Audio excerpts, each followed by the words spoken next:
Hello and welcome to Anchorage Bucs baseball. Will Hopkins alongside Vic Massey as the Anchorage Bucs host the Chugiak-Eagle River Chinooks. For the Chinooks, they won their last game out. That was back on Wednesday due to scheduling and some weather issues. That was a 1-0 win against the Oilers. As for the Bucs, picked up a 2-1 loss yesterday, or 2 days ago, excuse me, against the Oilers. But even coming off of that loss, the Bucs should be feeling pretty confident for two reasons today. One, the success they've had against the hmm Chinooks so far this season, and two, the man on the mound. Yeah, I think those two things that you just said should give the Bucks a lot of confidence today. 3-0 against the Chinooks, 4-0 if you count that no combined no hitter in the non-league game. Obviously 3-0 if you count the real standings. But an 8-2 win against the Chinooks the last time out, 12-7 the second game, and just a 1-0 victory. It slowly keeps building on in terms of good games. The first good game, not a lot of run support, but really good pitching. Second game, pitching wasn't as good, but a lot of run support. And then that third game, 8-2, really good pitching, a lot of run support. So they set themselves up for a good day today, and they have a really good guy on the hill in Garvey Rummery. Yeah, Remry's last time out, arguably the best pitching performance from an individual all Mm-hmm. season for the Bucks, going 7 1/3, by far the longest anybody has gone. Just 2 hits in those 7 1/3 innings, no runs, one walk, and only two strikeouts. He really showed, hey, if you get weak contact, not only are you going to be successful, but you can pitch deep into this game. Yeah, tons of pop flies. I think we counted I 14 or believe so so. for Garvey Rummery, which is just remarkable. And we mean a lot of pop flies. That meant not a lot of strikeouts and not a lot of ground balls. So he not only gave up just 2 hits and the no runs, but everything was weak contact, like you said. There wasn't any balls that were going to the wall. Wasn't any diving catches, Superman type grabs. Max Ross had an easy day. I'm not really sure if he actually played in that game off the top of my head. But like I said, no one was making any crazy plays going back to the wall and catching it. He had weak contact, tons of pop flies. Everyone got involved. We saw everyone catch a pop fly that game. Yeah. And it wasn't until I think at the end of his start in the eighth inning, maybe, or seventh inning, that there was finally a fly ball to right Yeah. field. So that was a little bit odd to see from Garvey. But talking to him after the game, he kind of just said that he was pitching to contact and kind of ran with it after the start of the first inning. Yeah, it was definitely awesome to see. Impressive to go that long with that much success with such a low strikeout number. We'll see if Rummery can do it again today. You mentioned those plays throughout the field. A couple new faces in positions that we're not familiar seeing them. hmm We'll talk about those guys as well as the lineup that Rummery will be facing when we come back.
Welcome back to Mulcahy Stadium. We'll go ahead and talk about tonight's pitching matchup for the Chinooks. It'll be Troy Lopez. He's making his fourth appearance, fourth start in ABL play. Really unlucky to be sitting at an 0-2 record because he's given up just 3 earned runs across 12 and a third innings pitched, 13 hits, 15 strikeouts to just 3 walks. So we know these Bucs like to take their walks and are good at doing so, but tonight might not be the night for that. All of his starts have come against the Pilots, so continues to pitch against Anchorage, but tonight it'll be against the Bucs. His last time out was back on the 29th. That was a 7-0 loss for his Chinooks. He went 4 innings, 7 hits, 4 runs, just one of them earned, 5 strikeouts, and no walks. And for the Bucs, it'll be Garvey Rummery.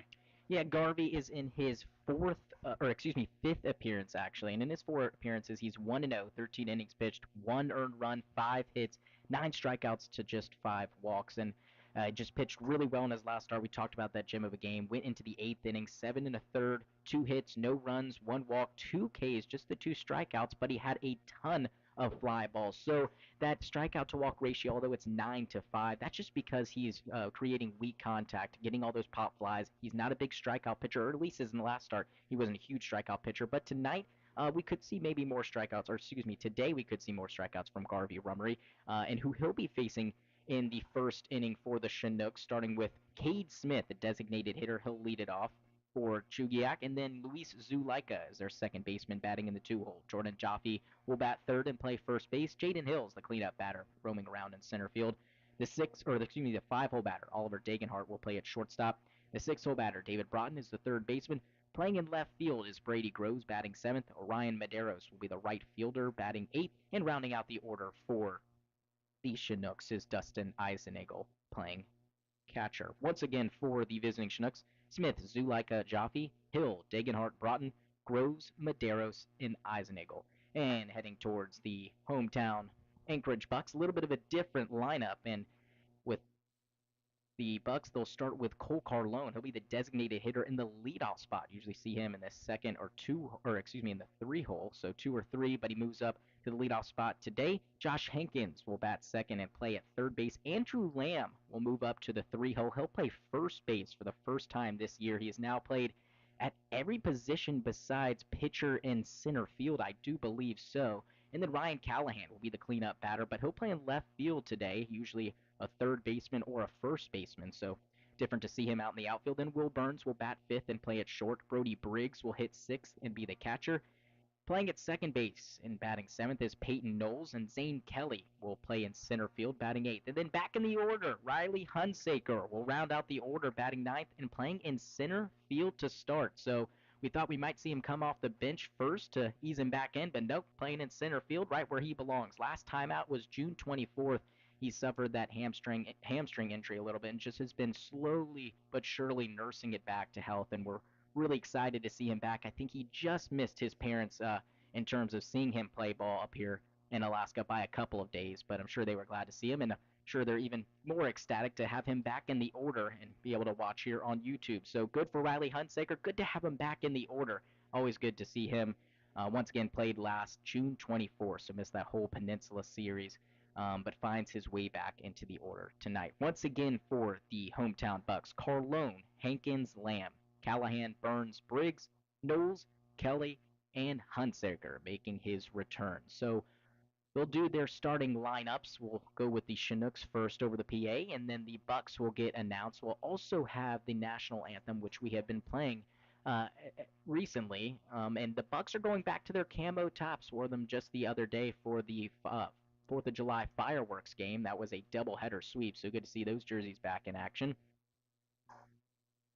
And the Chinooks waiting to be called out here, and a trio of our umpires, like usual, some familiar faces, usually have some of the same type of guys. Going back to the last couple outings versus the Chinooks, the Bucs have looked magnificent. 8-2 victory, and then 3-0 before that non-league no-no game, and then the one game at Chugiak, 12-7 victory. In the first game, 1-0 victory. So 3-0 in league play, 4-0 if you count that non-league combined no-hitter. So really good success against this Chugiak team. And they've been drifting around the bottom of the standings, sitting there with the Pilots, have just struggled hitting-wise. Looking at their guys, they don't have a single guy batting over 300 or at 300. As for the Bucs, they've done a really good job. They've got 3 guys batting 300 or over, a couple guys drifting around the 280s. In terms of on-base percentage, we talk about this Bucks team doing a great job of not just getting base hits, but getting on whether it's an error and they're putting the ball in play or the walks. A ton of walks, tons of hit by pitches for this team too. And 6 Bucks players are at 400 OBP or above, and just one player for the Chinooks, and it is Tim Reynolds, who only has 17 at bats and is sporting a 409 on base percentage. So the Chinooks, a struggling offensive team, and they have given up a bunch of runs to the Bucks. And as of late, looking at the Chinooks, that 1-0 victory against the Oilers, a game where they didn't really have much offensive success, but the pitching was great by Golko. Golko is their best starter that they have. So the Chinooks getting announced, and now the Bucks will get announced. Carlone stepping out. They remind you his first time batting in the leadoff spot. Very, very interesting to see. You've usually seen him bat in the two hole or 3 hole, so definitely a change of scenery. And for Andrew Lamb, usually a utility guy that can play everywhere, so I guess it shouldn't be a surprise to us that he can play first base. But we assume that it probably would be first pitcher and maybe center field would be the only positions he doesn't scratch off. So it might just be pitcher because I could see him making some type of appearance in center field. But with Riley Hunsaker back, once again, great to see. I don't know if Lamb will get a shot to play in center field. So Peyton Knowles gets announced, and that just leaves Riley Hunsaker, or excuse me, that leaves Zane Kelly and Riley Hunsaker. Good to see him back. So we'll take a little bit of a break. We'll give you the national anthem over our PA system. We'll be right back with first pitch in just a moment.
Welcome back here to Mulcahy Stadium. Nice rendition of our national anthem. Garvey Rummery out for his 5th appearance, and he has just been absolute nails. 5 hits given up, just the 1 run, and not a ton of strikeouts, we remind you, but his last start had 14 pop flies, which is just a crazy number. Only those 2 strikeouts and the 1 walk, and he had maybe a couple of ground balls, even if that. So he really did a good job of just forcing weak contact from the Peninsula Oilers in his last game. So now looking for weak contact against the Chinooks. We remind you, a struggling offense that they have, drifting towards the bottom of the ABL standings. The Bucks still sitting towards the top. And like I said before, the Bucks in their camouflage uniforms with the white base, black and gray splotches. Bucks written across the chest in yellow, outlined in white, numbers on the front and back, and those nice pinstripe white pants. White pants with the black pinstripes, gold piping down the lines. And for the Chinooks, as they're about to make their way, I believe they're wearing their traveling blue top, or no, they're traveling red tops. Red tops with blue lettering outlined in white. Their numbers on the front and back, and those gray pants with the blue piping. So 2 more throws for Garvey Rummery, the lefty. A gem in his last start, looking to follow it up with another really good start for the Bucks. Brody Briggs Behind home plate, he'll be catching up. Garvey Rummery on the hill. Once again, Hankins at third, Will Burns at short, Peyton Knowles at second, Andrew Lamb making his first start at first base, and first start in left field for Ryan Callahan. Hunsaker back in the lineup since June 24th. And then in right field is Zane Kelly. So a lot of new additions and new people playing new positions. So good to see that from the Bucs. Stepping up to the plate for the Chinooks is Cade Smith, and here is Will Hopkins for the play-by-play. Thank you very much, Vic. Rummery standing 6'3", 195, the lefty, California native, playing his ball at San Diego State. Cade Smith steps in, one of 4 players in today's lineup that faced Rummery in that 7-inning non-league no-hitter, as that one misses outside. Rummery got Cade Smith to pop up to the second baseman. Rummery worked the 4th and 5th innings of that game. 2-0. Cade Smith was 2 for 3 in their last game. That was July 3rd because they had the non-league game after, and then they were postponed. I believe they had something in between it because it's been so long since they last played. But July 3rd, Cade Smith was 2 for 3, so a good day for him. And talking about this Chinooks offense, the Bucs have scored almost double the number of runs. 54 for the Chinooks in 18 games, 106 for the Bucs in 18 games. Rummery able to find the zone this time, so 3-1. But even though the Bucs are 3-0 in league play, some of those games have been pretty close. Even the 12-7 game, that was a game where the Bucs had a huge lead, as Cade Smith will have to return to the batter's box. That was a game where the Bucs led by a score of 8-0 before the Chinooks cut it to 8-7. Bucs were able to get some runs back on the board to extend the lead that became just a run, but the Bucs are 3-0. Have been some close games. Obviously, that 1-0 game in the second game of the season, and Rummery fights back to get Cade Smith on strikes. Great job by Rummery filling up the zone after falling behind 3-0. A couple of those first balls were not super far away from the strike zone and not bad misses at all, and was able to just pound the zone. And I think he got some help from Cade Smith, who just started putting the bat on his shoulders once he got to 3-0, except for that last swinging strike. Way to battle back from Rummery, showing us that he can also get strikeouts, not all about the fly balls. So now Louis Zulaika, who puts this one in play into left center field, and that'll be the first hit of the ball game for the Chinooks. Yeah, but weak contact again. Obviously, he puts it in the right spot, and a good deal of hitting for Zulaika. But if you're Rummery, you'll take balls just like that, or not exactly the spot, but balls hit like that. Just weak contact out there, something that if it's hit just a little bit closer in the infield, Will Burns has it. And if it's hit a little bit more in the air, Ryan Callahan comes over and grabs it. So now Jordan Joffe to the plate with a man aboard. Middle infield, Huggins second base. And Rummery works one into the zone. In his 2 innings of work, he was able to get a double play. That was with Orion Medeiros at the plate. He'll be batting 8th tonight. Would love the same here from Joffe. And Rummery has that really good pickoff move as a lefty. He's able to pick his front foot up straight, and then he has a decision whether he can go straight towards first base and pick off or go towards the mound. And a lot of times it might look like he's going towards the mound, but he's actually going back towards first base. Just missed the outside corner. Zulaika standing there at first base, 2 for 3 on stolen base attempts so far this season. Joffe, the man at the plate, hitting .242, most at-bats of anybody on this team with 66. Played in all 18 games. Put this one in play to right field. Zane Kelly is over to make the play, and another ball in the air from Rummery, this one finding the glove of the Bucs right fielder. Yeah, and honestly, similar to Zulaika, this one was just hit a little bit more out to right field than the last one was hit out to left field. And like I said, you'll take that contact all day and just hope that it's not like Zulaika's where it finds green grass. So now Jaden Hill has the only triple of the season for these Chinooks. Watches a strike. Gotta mention, Hill's got some really tight pants on. Yeah, he sure does. And I think he's just a very bulky guy out there. He looks shredded. Listed at 6'3", 225. Tips this one into the mitt of Brody Briggs. Man, I'd love to be that. Hey, he's from Texas. You know what they say. Mm-hmm. Everything's bigger in Texas. So Rummery a strike away from ending the top half of the first. Already one strikeout so far. Brings the 0-2 to Hill. Just a bit upstairs. Good job by Hill to lay off. A good pitch by Rummery. Put a little extra on that, climbing the ladder, try to get a swing and miss. Jaden Hill is one of the best hitters for the Chinooks, arguably the best hitter for the Chinooks, and definitely don't want to give him too much to swing. Hitting 263, which, yeah, is towards the top. It's now 1-2 count. This one's in the dirt. Good stop by Briggs. But he's got a 382 on base percentage. 9 walks. Only driven in 5 runs, though. Talked about the lack of runners scoring, and kind of just goes to show you one of your best hitters only with 5 RBIs. Deuce is wild here in the top of the first. Count runs full. Second full count we've seen from Rummery. Complete opposite of what we saw the first batter, where he started 3-0 and got it back to 3-2. Was able to get Cade Smith swinging. This time started 0-2 on Jaden Hill, and the center fielder has done a good job of working things back full. Speaking of center field, he does a great job of just covering the grass out there. He gets to every single ball, it seems. We'll see that in the bottom half, for sure. Zuleika will be off with the pitch. There he goes. 3-2, weak grounder foul. Zuleika will have to go back to first before taking off yet again.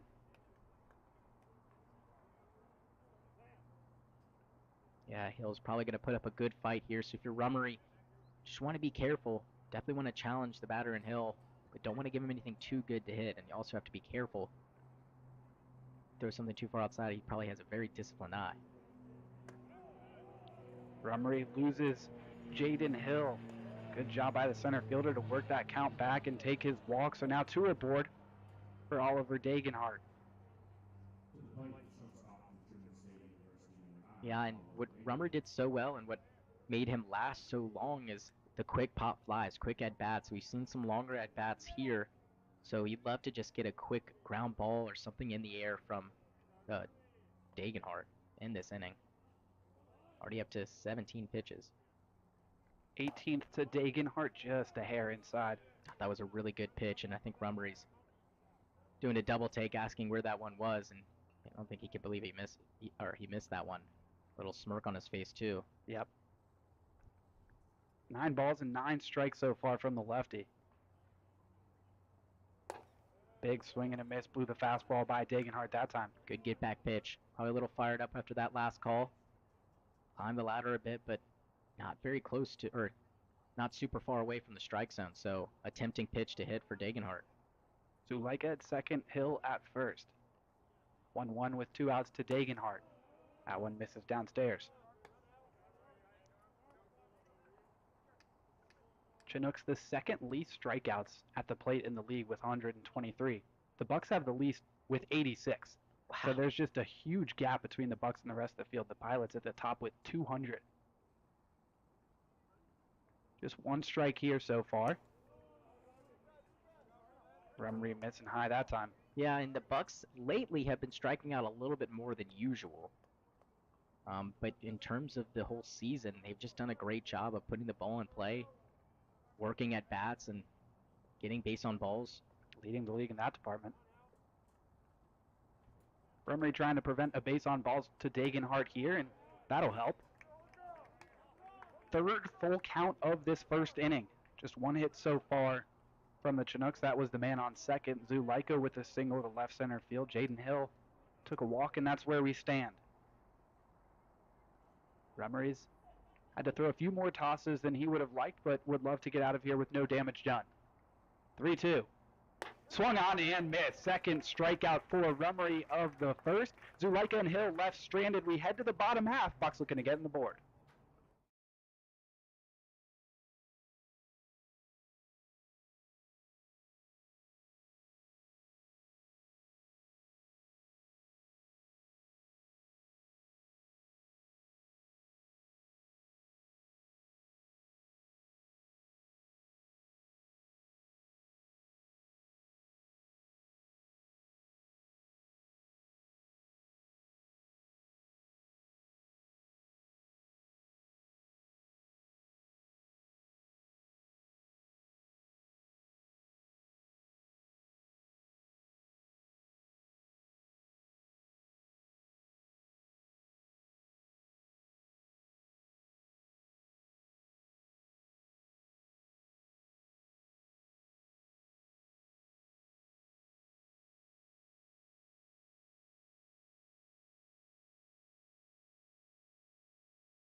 back for the home half of the first. Good job by Rummery to get the strikeout of Dagenhart and end the top half of the frame. It'll be Carlone, Hankins, and Lamb as the top three. Vic mentioned a little bit of a shakeup in the order and in the field, and with that, Carlone in the leadoff spot has the speed to do it, but we were talking just the way he's been hitting the ball.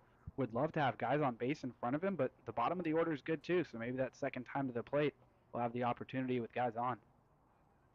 First pitch from Troy Lopez is up and away. Lopez, 6', 160 out of Chino Hills, California.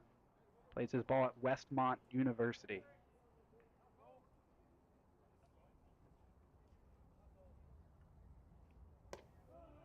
Lopez finds the zone, and like we mentioned, this is the first start for Lopez against a team not named the Glacier Pilots. All three of his other starts coming against the other Anchorage team.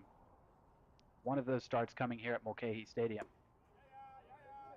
And for Carlone, it might just be strategy, considering that Hunsaker and Kelly are towards the bottom of the order. Those guys can get on and do a good job of getting on base. And then you flip the order back to the top. Carlone, despite batting leadoff in the first inning, might have a chance in the later innings with runners aboard.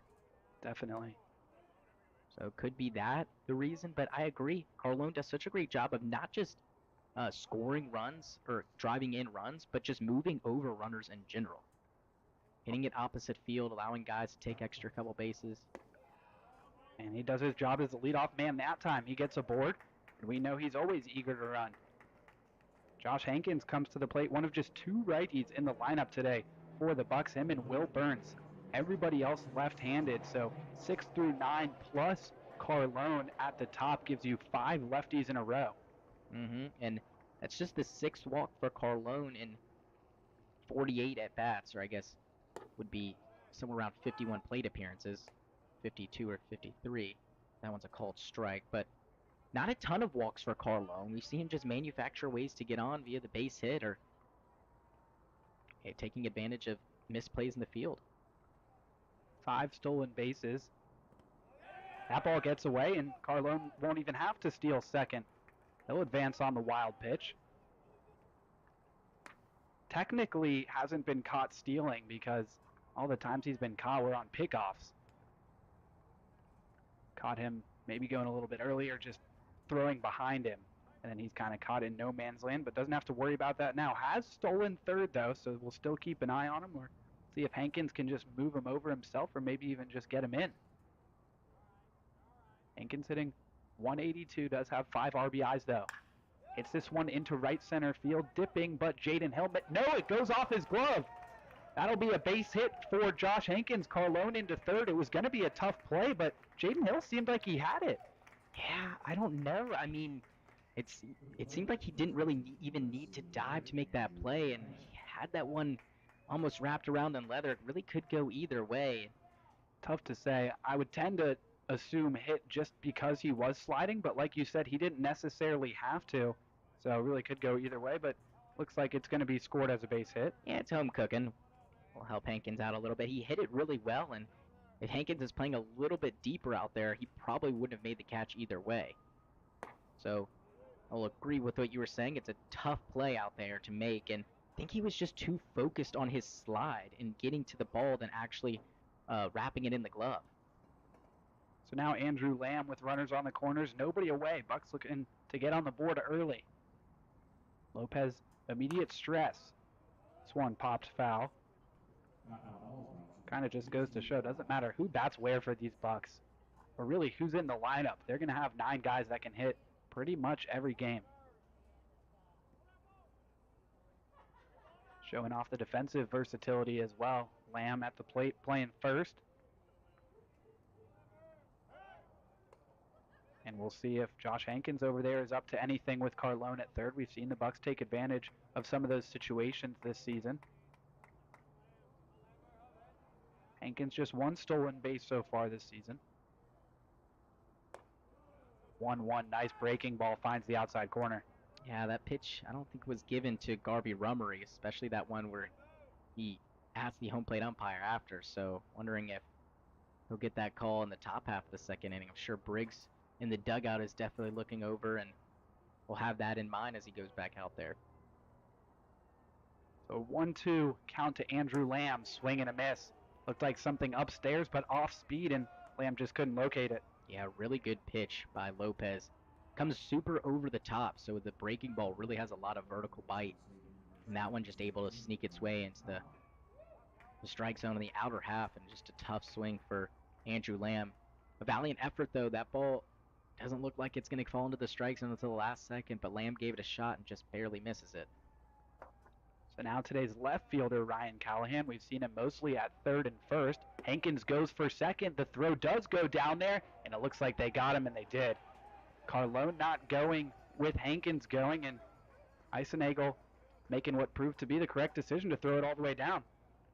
Yeah, and a great play by the middle infield. You had the shortstop Dagenhart faking the cutoff, and that allowed Zulika to kind of sneak behind him and apply the tag.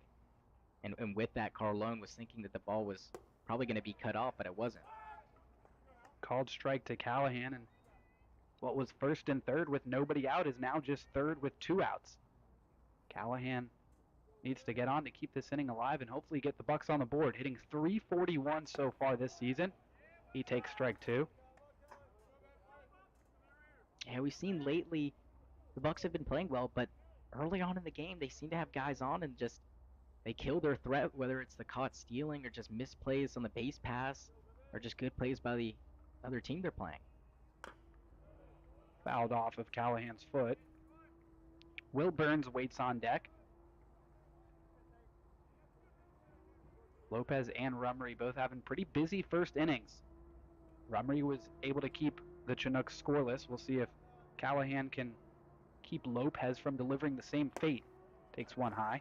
Callahan was the only player to score for the Bucs in yesterday's or 2 days ago in their game. Was 0 for 3 though, but that walk came around and scored, and that was the only run in a quiet offensive day. Deuces are wild. 2-2 grounded on the right side to Zulika. He wraps it in leather and makes the throw to Jaffe for the third out. So the Bucs leave Carlone stranded at third. We head to the second inning, still scoreless.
After an eventful first inning, we're still scoreless here at Mulcahy Stadium. A hit for both sides. 2 left stranded for the Chinooks, 1 left stranded for the Bucs after the caught stealing.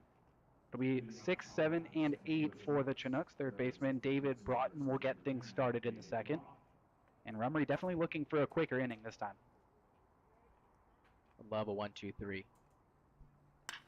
This one's hit into left center field, and that's going to get down and could be trouble. Broughton rounds first. He's heading for second. Hunsaker comes up throwing, and that throw is going to get away from Will Burns. Good job by Rummery to back it up, but it's a leadoff double for Broughton. Yeah, that one's splitting the gap. A long run for Hunsaker. Still coming back from that hamstring injury. I'm sure he doesn't want to be sprinting full speed out there. I know he's probably done that in warm-ups. Obviously has to before the game starts, but A really good throw by Hunsaker, and maybe if he's at full health without that hamstring bothering him, he can get to it quicker, but a good job by David Broughton just splitting the gap there and taking advantage of Garvey Rumry first pitch. Excuse me, that was Peyton Knowles covering second base, something that he'll be more and more familiar with doing. Corners are in. First pitch, swing and a miss from Brady Groves.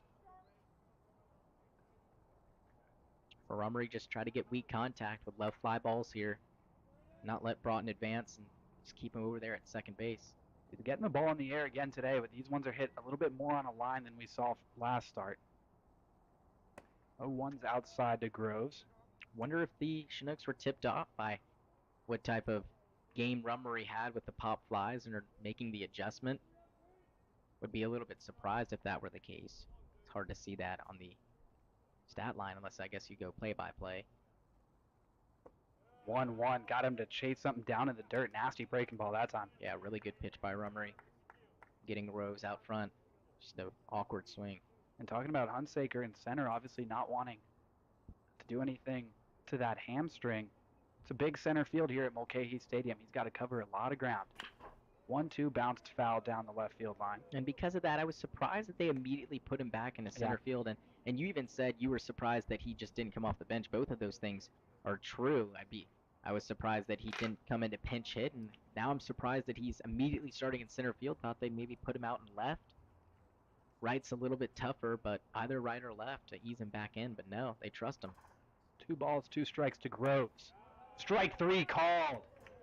Groves doesn't like it. Rummery will take it. Quickly, 3 strikeouts for Rummery, already more than we saw from him in 7 1/3 last time out. Yeah, and maybe with more contact from these Chinooks batters compared to his last start, maybe he will go back to just try to pump these guys with strikes and just fill up the zone and maybe try to be more of a strikeout pitcher today rather than he was in his last start. Obviously, it's easier said than done.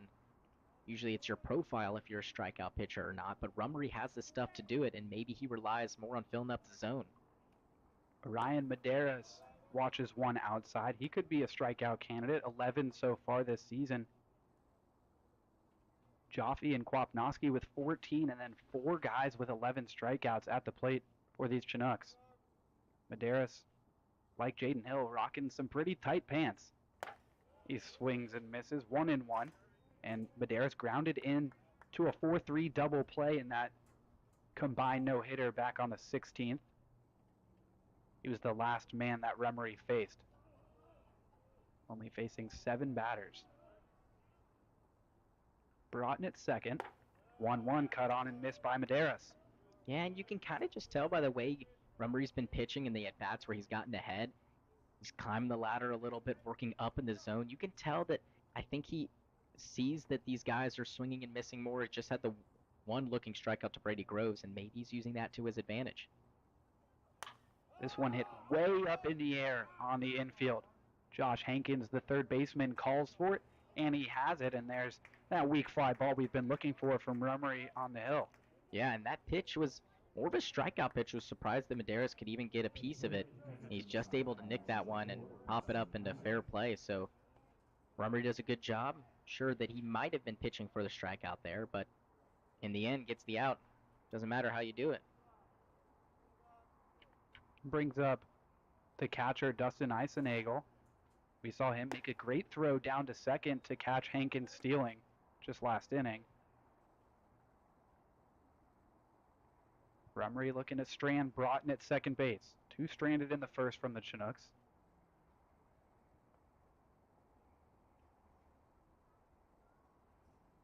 Lefty comes set, and here's the 1-0. Popped back our way.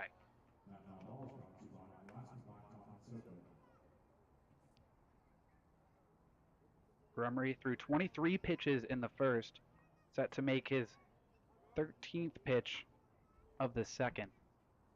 2 away, would love to have a much quicker inning. Great pitch that time, bringing the breaker in the back door. Yeah, really good pitch by Rummery. Didn't really leave it over the heart of the plate. Would have been a tough pitch to swing on if you're Eisenagel.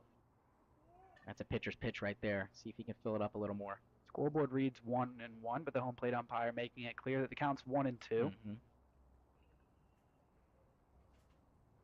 Rummery brings it This one's hammered out to left field. Callahan on his horse, and he makes a great running grab.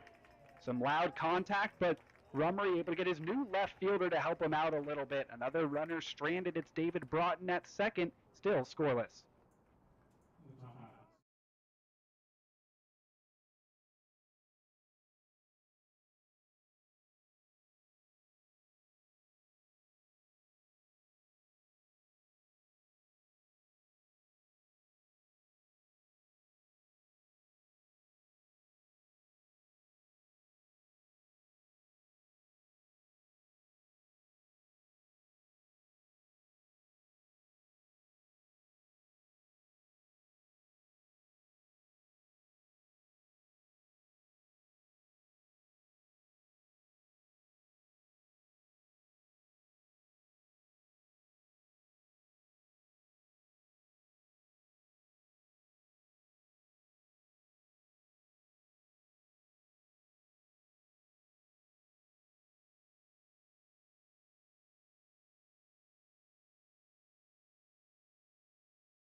Bottom of the second inning here at Mulcahy Stadium. Great grab by Ryan Callahan in left field, showing he's more than capable of playing out there.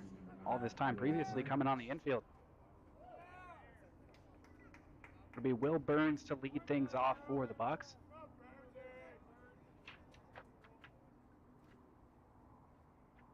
Lopez's first pitch hit high in the air, deep to left. Brady Groves is headed back towards the track, and he makes a catch right at the wall. Oh, man, that one was crushed by Burns, but what was scaring me was that launch angle was just a bit too high. I thought that maybe it could travel and maybe it could find that jet stream. The wind is blowing a little bit from right field to left field, but just gets under it a little bit too much, and what a shame. And that's not the first time we've seen that from Burns. Had a triple a few days ago that was just a few feet away from heading over the wall as well. So loud out number one brings the catcher Brody Briggs to the plate as he takes one in the dirt. Man, that one was crushed by Burns, but immediately off the bat, I didn't want to say anything because I just thought that it was hit a little bit too high, and that just goes to show you really have to hit it on the line to get it out of here. Such a small margin of error here up in Anchorage, Alaska. We say up as in north, but the problem is that it's not up as in altitude. Not at all. We're basically at sea level, right? Yep. And when I say you have to hit it more on the line, you can't really hit it too far on the line because then that ball just dies. You have to hit it perfect.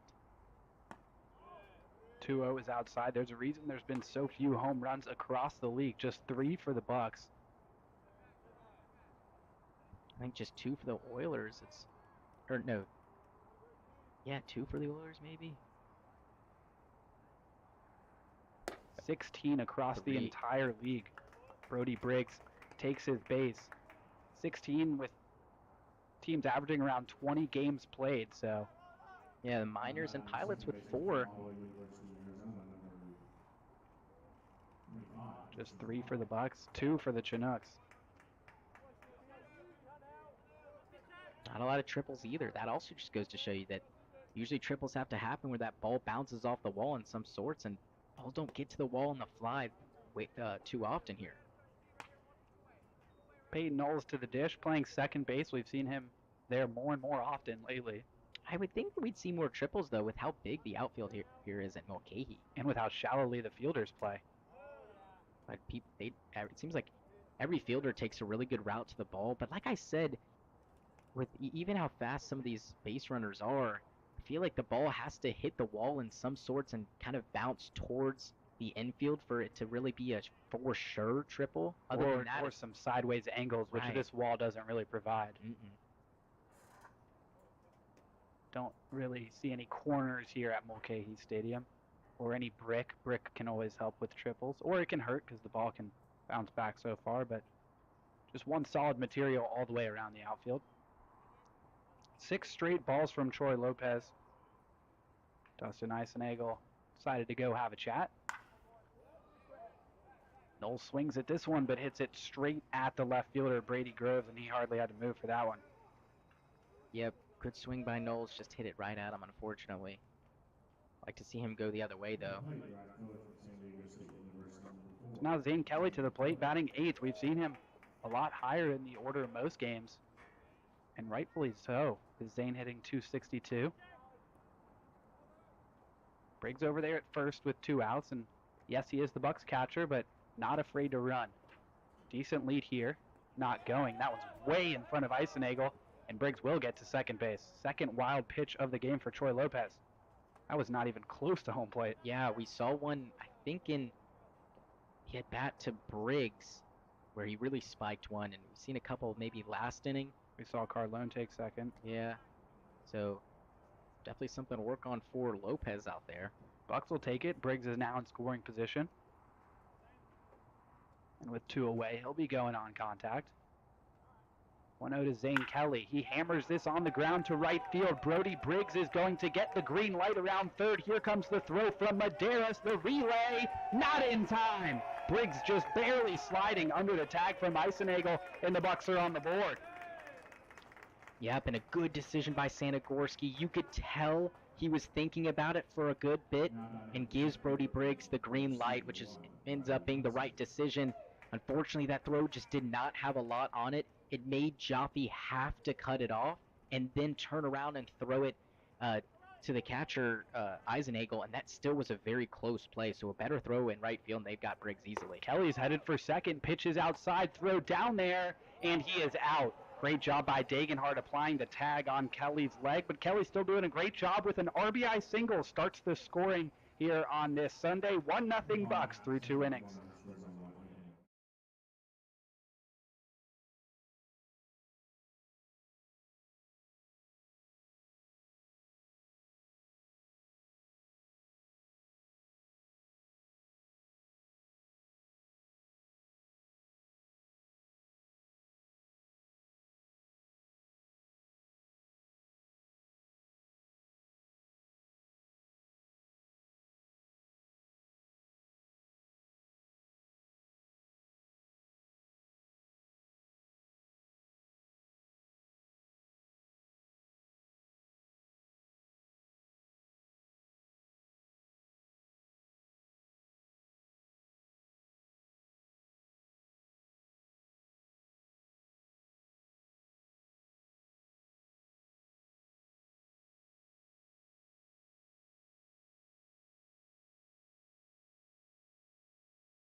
Garvey Rummery back out on the mound with a lead. Bucs scoring 1 in the bottom of the second, an RBI single from Zane Kelly. It'll be 2, 3, and 4 for the Chinooks here in the fourth.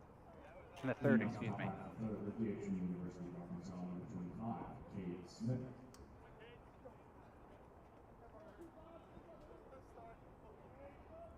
Or excuse me, it'll be 1, 2, and 3. Cade Smith, the designated hitter.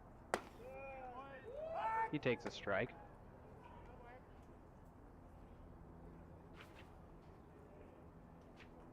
I can see Garvey come back with a 1-2-3 inning here. Really help his confidence. Not that his confidence is shot out there at all.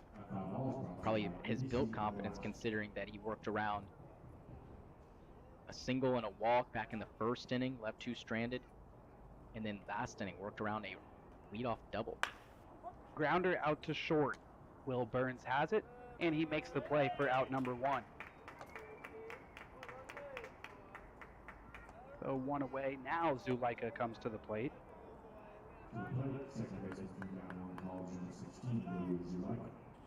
Zuleika had that first base hit, and for Rummery, really big to get an out right here and start working back around the guys that were able to get on, like Jaden Hill and David Broughton with that double.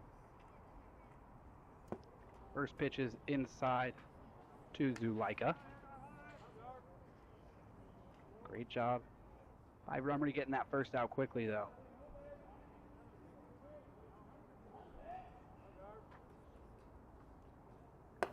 This time it's outside. Rummery just not as good of a command as we saw from him last time out, although that bar was set pretty high. Yeah, it really was. Hit right over our heads. Brings the count to 2-1. Another cloudy day here. We just can't seem to find the sun. Just doesn't want to cooperate with us. And it's unfortunate. Had some rain 4th of July. We're able to get through it though, and God, there was no delay, but just been cloudy the past week it seems. That last one was outside, 3-1 count. Yeah, it has been a lot cloudier lately, a little less stress for us in terms of how our camera will hold up, but would definitely love to see it a little sunnier, and I'm sure these players would as well. But 3-1 pitch is upstairs. It's another walk for Rummery, and for him that will be walk number 2 of the day. But going back to that heat, at least if I was playing, I'd prefer to play in this than that 100-degree weather, especially on those games where the Bucs have worn the black jerseys. Yeah, well, it doesn't get that hot over here, but in terms of getting hot in general out here, yeah, it can get pretty toasty. But in some mid-70s. I'm sure some of the Cali guys are just glad that they're up north. Don't have to deal with that type of hot weather. They're spoiled. They see rain and they're like, what's going on? Especially those Southern California guys. So Jordan Joffe flew out to Zane Kelly, his first time to the plate. Takes one upstairs. Last inning, Rummery much better finding the zone.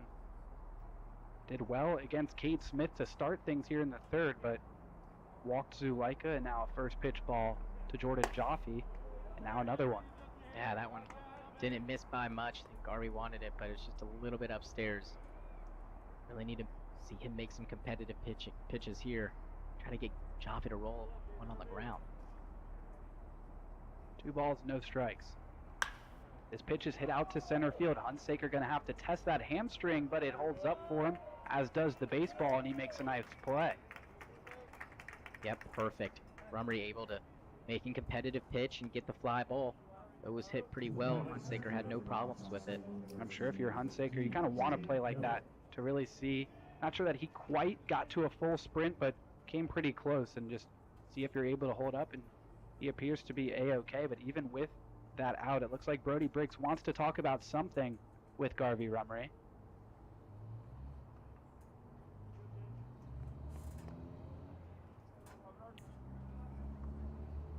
And looks like they're on the same page now.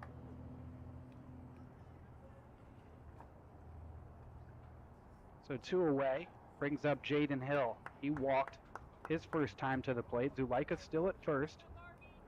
2 hits aside so far, but the Bucs leading where it counts, 1-0 after an RBI single from Zane Kelly in the bottom of the 2nd. First pitch just misses to Hill, and some of Rummery's misses have been clear, but misses like that shouldn't hurt his confidence too much. Close pitch.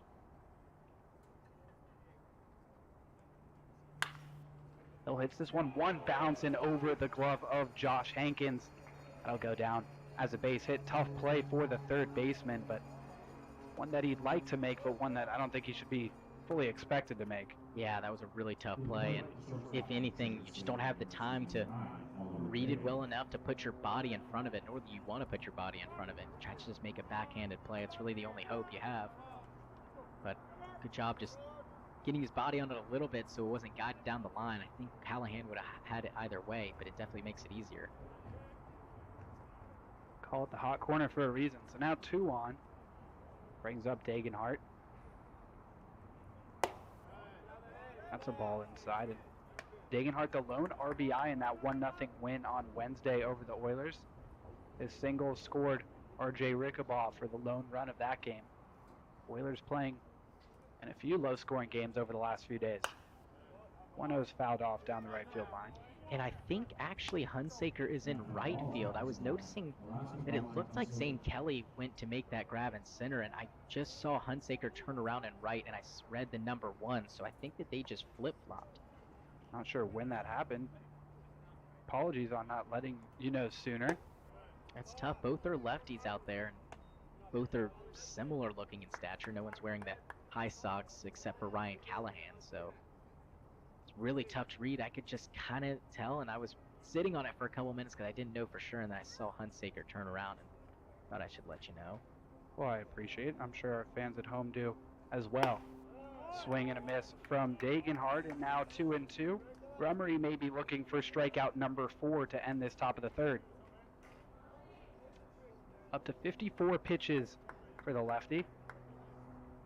Definitely not as economical as he was last time out, but most importantly, no runs so far for the Chinooks, looking to keep it that way. Deuce is wild here in the top of the third. Couple looks at second, and now home with it. And good job by Degenhart to just stay alive. Yep, another long at bat, and now over 50 pitches for Rummery, so it's going to be tough for him to see past the 5th inning, I would assume, based on how this is going. Here in just the third, be lucky to get to the 5th inning, to be honest, with depending on the pitch count.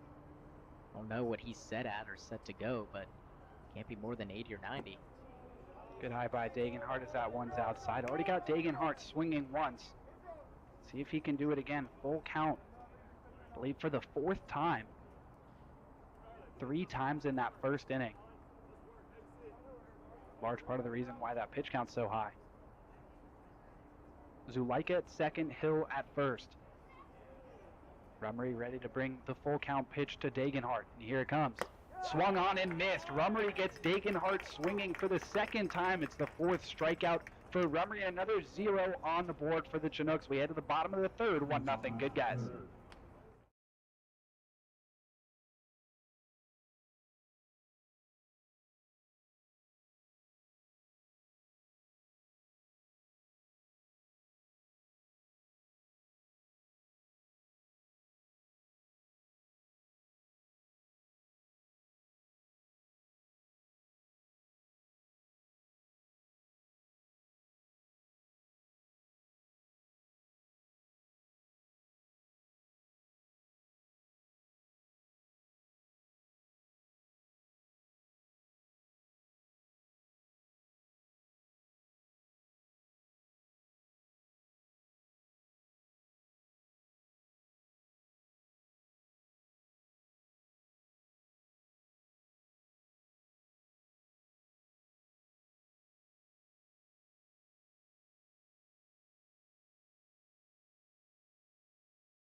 Bottom of the 3rd inning.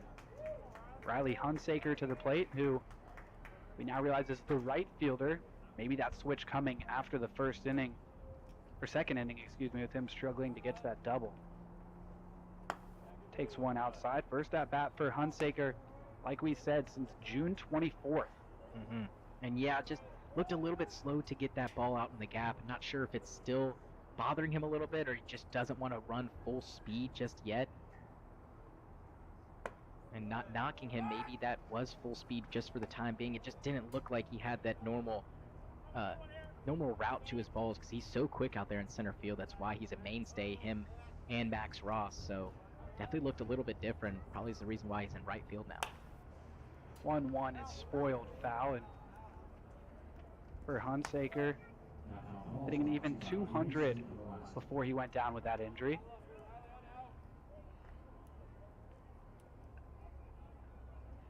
Nice to come into such a powerful offense where there's not too much pressure on you, able to go into that 9-hole and just get himself back to game speed at the plate.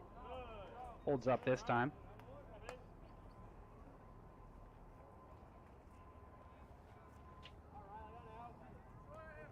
And despite that 2-1 loss a couple of days ago for the Bucs, still second in the league in runs scored. Big gap between them and the Oilers in third. 106 for the Bucs and 76 for the Oilers. Ground ball out to first. Joffe will take it himself, and Hunsaker's retired. Looked pretty good getting down the line there. Seemed like everything's feeling fine. Just wondering what the reason was, not to move him over to right field, but to put him out in center field in the first place. If they were just going to, or I guess it wouldn't know. If they did know, they probably would have put him in right field. But like I said, he's coming back. Why not just put him in right field, have a little less running in him, just to get him back on his feet? Just hope on that play that it wasn't bothering him as much as just he didn't want to test it. Obviously don't want him out there to make things worse and have him out an even longer amount of time. Carlone takes a ball, took 4 of those, and went on to first that way to start things in the bottom of the first for the Bucs.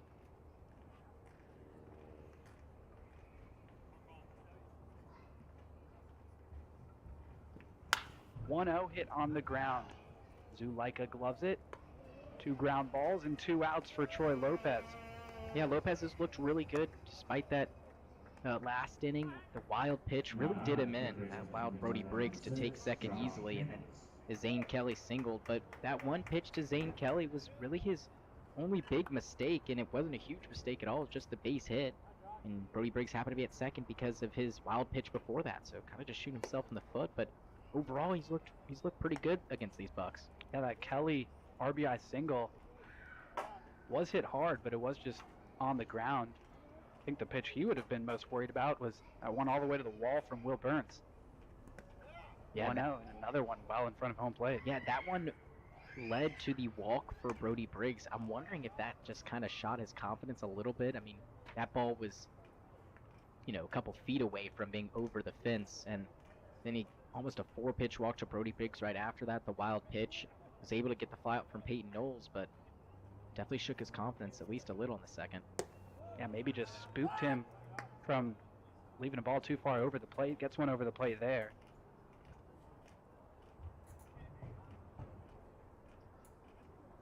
Hankins with a single, his first time up. Ian Kelly, he only hit so far for the Bucs. Yeah, and Hankins' single was definitely one that probably should have been caught by Jaden Hill given the angle he was coming in at. And that's why I said that one base hit from Zane Kelly was really the first mistake by Lopez. Ooh. There's another mistake. That one hit Hankins square in the back. That can't feel too good. Yeah, you heard that thud. Oh, yeah. There's parts of the back where you want to get hit, but that one looked like right in the middle where the spine is, and that never feels good. Towards the top, I'd say, with that the wing out there. Is that what it's called? The right here. I don't know. The like shoulder blade? Yeah, like shoulder blade when you're not flexing. That's like a good one. But if you're like shoulder blade sticking out, that would really hurt. But that's a bad spot to get hit. But at least it's in the back. So Hankins will take it. We'll have a bruise tomorrow, but let's hope it's well worth it, Will. Yeah, let's see if Troy Lopez throws over to first. That's something I feel like we see decently often. Make the guy who is just plunked dive back in. Lopez plays nice this time. Misses up and away to Andrew Lamb.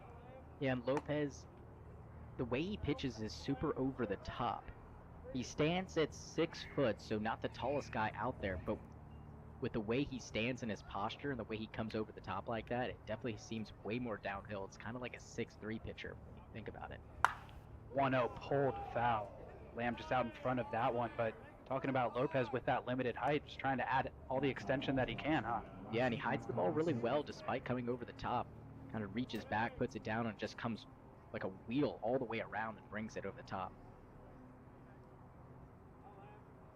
1 on with 2 outs. Andrew Lamb, a strikeout victim of the looking variety, and he came to the plate in the first inning. This one's in the dirt, and Hankins is going to go for second, and he's in there. Ball gets a little bit away from Dagenhart. Zulika's backing things up, and it looked like Hankins either got a really good read on that or was looking for the delayed steal anyways. I think it was just a really good read, maybe. Maybe he was getting an extra big secondary lead after the pitch was thrown anyway, saw the ball in the dirt and was like, well, I'm about halfway over there anyway, might as well go. And just a good job by Hankins reading that super well, and now all of a sudden a base hit probably scores him. Runner in scoring position for the Bucs, looking to add on to a 1-0 lead. Lamb dumps this one into left field. That's going to get down and past Brady Groves all the way to the wall. Hankins is going to score. Into second goes Lamb. He takes a big turn, but he'll retreat.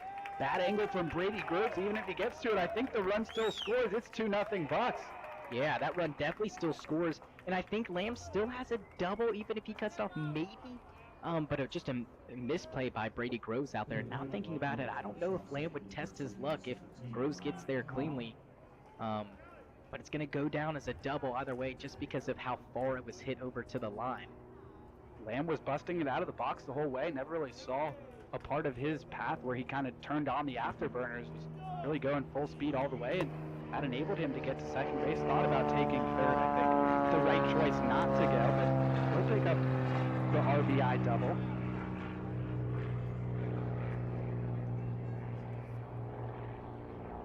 Ryan Callahan at the plate, the Bucs left fielder. 1-0 is inside, and for Groves, I don't know if that play really cost the Chinooks, but I still don't think he'd be thrilled with the way he played it, laying out for that ball on the ground and having it go past him and all the way to the wall. Yeah, it looks like maybe his cleat got stuck. I'm not sure. He like rolled over weirdly, or maybe he was trying to slide to make a play and his knee just got stuck. Maybe he was just expecting more of a turf slide, but it's the grass out there. 2-0 to Callahan. Big swing that time. Unable to make contact with it. And it'll go down as a double considering how close to the line it was.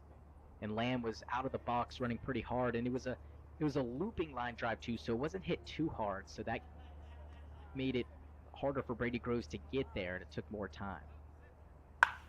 Here's a liner, one bounce off the heel of the glove of Jaffe. Rounding third is Andrew Lamb. He's going to come in and score.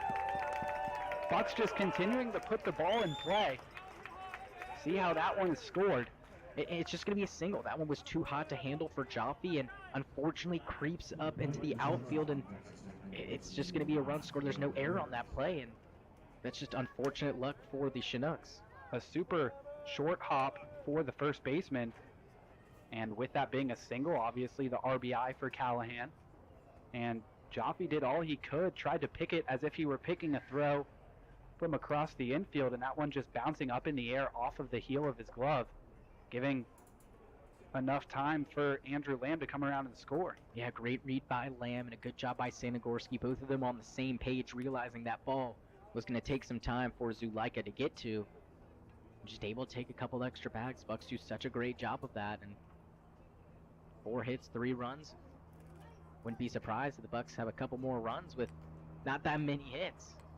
I feel like we've never had a situation this season where a runner's running and fielder maybe makes a mishap and we think to ourselves, oh, I wish that runner had their head up and knew what was going on. Right. I wish Coach Sanagorski had his head up and knew what was going on. They always know what's going on. And the one situation where I'd say they didn't, Cole Carlone back on July 4th, and ended up paying off. Yeah, it really did. And you don't see that a lot from any of these Bucs players, especially Carlone. I think he just got, just took his eye off the ball and just didn't see that the shortstop dropped it. But I can't really blame him. Obviously, you're supposed to always be paying attention, but that's a can of corn for anyone, it seems. That one worked to perfection, bringing Zane Kelly home, but just heads-up base running all season long from the Bucs.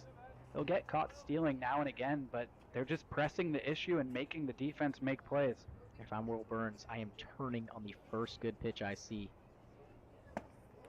Like he tried to that time, but unsuccessful in doing so. Didn't seem like a super hard swing from him, though. It was more for contact. I was surprised. I thought after just missing a home run in his last at-bat that he'd be going launch mode. Wind blowing towards left field, and it looks like out a little bit as well, so if he can hook one and just not hit it super high, that ball, it's almost going to draw towards the foul line. Is that the right golf terminology? Yeah, maybe even hook. He only needs a couple more feet from last time he came to the plate. This one's in the dirt, and Callahan's going to take the extra bag. He'll stay at second base. That one got really far away from Eisenhagel, but what is that, 3 or 4 wild pitches now from Troy Lopez? Yeah, it's definitely at least 3. I believe that was the third one. Actually 4, actually. Didn't realize I have that stat here. So 4 wild pitches for Troy Lopez. And he's just continuing to put Bucs in scoring position. Now Ryan Callahan representing that 4th run. 2 balls and 1 strike to the Bucs shortstop.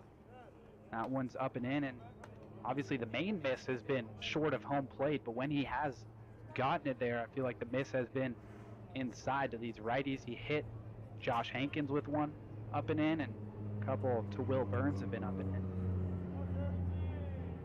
3 balls, 1 strike. 2 across for the Bucs here in the 3rd, looking for more. This one is pulled foul down the 3rd base line. Burns just unable to wait on that one. Yeah, just needs to let it travel a little bit more. Right size, just wrong shape. And all of this done with 2 outs. Hankins gets plunked, snags a bag, which is huge. All he needed was the base hit, gets a double from Lamb, and Callahan to bring Lamb in. 3 balls, 2 strikes. Pitch to Burns. Fouled straight back. Good cut that time. And a good fight by Burns. Able to stay alive. She wants to see a lot of pitches from Lopez, considering that one was so close last inning. If he can get another cookie like that, he'll make Lopez pay. And you talked about all this action with 2 outs. Those first 2 batters ground balls to the right side on just a few pitches in total. It looked like Lopez was going to have a lightning fast 3rd inning, but Bucs batters saying not so fast. 3-2 is hit high in the air to left center field. Jaden Hill headed towards the track. He'll stop just short of it and make the play. Another ball hit pretty far from Will Burns, but another fly ball. The Bucs get 2 in the bottom of the 3rd. They lead it 3-0 through 3.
Fourth inning, Bucs lead it by a score of 3-0. Here for your play-by-play is Vic Maslia. Thank you, Will. Garby Rummery back out on the hill for the Bucs. He's done a good job of keeping those goose eggs up on the scoreboard as he gets a swing and miss from David Broughton, who doubled back in the 2nd inning. That was the first loud hit given up by Garvey. He'll face 6, 7, and 8. The 0-1 is lifted into right center field. Long run for Zane Kelly, and he's going to make the catch! He just flashed the leather out there, and the ball found its way in the glove. What a play by Zane Kelly! And boy, if he didn't get off the races when he did, he is not making that grab. And his buddy Austin Kirkwood over there walking back into the dugout. Only thing he could do is have a big grin on his face. That was just an insane play from Kelly. Lost his cap, was on a full sprint, and like you said, he stuck that glove out last second, which is what you're supposed to do because it does slow you up a little bit. And I thought it was going to be a super tough play, and it was, but what a play by Kelly out in center, my goodness. Now Brody Groves takes a ball on the outer half, and the way that was tailing away from Zane Kelly and the way it was hit pretty high and just was falling down, that's not a ball where you can really lay out for it. The 1-0 is swung on and missed. That's a ball that, like you said, Will, you kind of just have to put your glove out there and hold it pretty low towards your knee and just hope that that ball finds its way in, and that's exactly what happened. But a great route by Zane Kelly, the perfect distance, and like I said, that is not a type of play where you can really lay out and make the grab. Yeah, and with Hunsaker in right, probably not trying to test that hamstring too much, Kelly having to do the work. 2-1 is swung on and missed, and looking at where Hunsaker is now, I think he was shaded over a little bit off the line, but I think that ball is only Zane Kelly's, and the only thing Hunsaker could do is just help back him up, but probably a good decision that Hunsaker's over there in right field. If anything's going to re-aggravate that hamstring, it's a play just like that. The next one by Rumry, swung on and missed. He gets Brady Groves down on strikes. Back-to-back outs. Means it's 2 down for Orion Medeiros, who flew out to the third baseman Josh Hankins back in the second inning. That's now 5 strikeouts for Rumry, and I think he's making more of a concerted effort in today's game to try to pitch around contact a little bit more, and seeing that versatility and approach from him is huge. Lefty brings the first one, and it's just a bit inside. Being able to pitch multiple ways depending on the answers that the opposing lineup is giving you, awesome. 1-0 is a called strike. If anything for Rumry, it's that it's just longer at-bats in general this outing opposed to the last one where he just was getting pop fly after pop fly, seeming 1 to 3 pitches to get that done. And already the third pitch here misses downstairs to Medeiros, but that's just really been the difference. The Oilers were antsy to hit, and today the Chinooks are doing a good job of working the count. Unfortunately, just can't seem to scratch off a run across Garvey Rumry, but now a 3-1 count. We've seen this happen virtually every inning where he gets to the 3-ball counts like this, and he's had a walk in every inning but the second. But that inning he gave up that double to Broughton. This is crushed but foul. And even with all these 3-ball counts, just 2 walks so far, which obviously isn't an incredibly low number, but considering the 3-ball counts, I'd say that it is. So a chance to get out of it here. 3 balls, 2 strikes. Shakes no, then nods yes. The pitch. Cold strike 3. Medeiros was trying to sell it, but Garvey Rumry gets the call instead. And first 1-2-3 inning with 2 strikeouts for Garvey Rumry. Still a 3-0 lead for the Bucs when we come back.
Welcome back. Bottom half of the 4th inning. A remarkable grab by Zane Kelly over there in center field. A great route. He's able to track it down, and that ball just really found its way into his glove. He just stuck it out there. But hats off to him, just able to track that ball down. Just such a great grab. And then Garvey Rummery, back-to-back strikeouts after that fly ball. First 1-2-3 inning. Hopefully he settles in a little bit. Getting late, especially in terms of his pitch count, with 71 now. I think we might see him just one more inning, unless it's a super fast one, and these Bucs have a lightning fast bottom half of the 5th. But I assume that he will only make it to the 5th inning. There is a reliever stretching out in the bullpen, just working on band work. No one has gotten up officially and started throwing yet, so it looks like it will be Rummery's 5th inning. Brody Briggs, Peyton Knowles, Zane Kelly due up, and a swing and miss from Briggs. Briggs the second most at-bats for this Bucs team, just behind Will Burns. 51 coming into this game, batting .255, a .321 on-base percentage.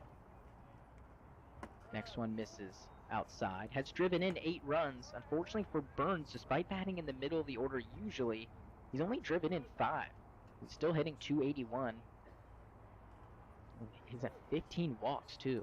That's a team-leading 15 walks as it's low and into Brody Briggs. And with Andrew Lamb playing a new position first base, we've seen him all over the place. It enables the Bucs to keep his bat in the lineup and then keep Briggs playing catcher. That's a swing and a miss from Briggs. Foul tipped actually into the mid, so 2-2. And really defensive versatility across the board. If we see more Ryan Callahan in left field, just more and more options for Coach Springman. And just the 4 walks coming in this game, now 5 in his last at-bat for Brody Briggs. That ball is outside, but just the 4 coming into this game seems very low considering how many at-bats Brody Briggs has had. Just the 6 strikeouts though, so not a big strikeout guy. Just puts the ball in play. We'll see a payoff pitch from Lopez. Here it is. Popped out of play. Foul. Just out of play. Giving a chase was David Broughton.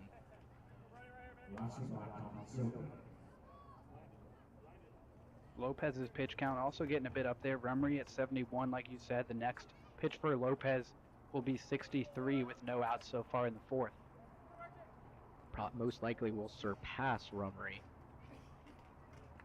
See if he will come out for the 5th inning. He's got to get through the 4th here, and he gets past Brody Briggs with a swing and miss. A good at bat, but it doesn't go the Bucs' way. Peyton Knowles will hit with 1 out, and all that damage done last inning started with 2 down. A ground ball, 2 ground balls from 9 and 1, and then a hit by pitch, a double, single, and 2 runs came across to score. 3-0 lead. And it looks like Brady Groves had to exchange his glove. One of the Chinooks players coming all the way around to the 3rd base side to be able to do that. Called strike on Knowles.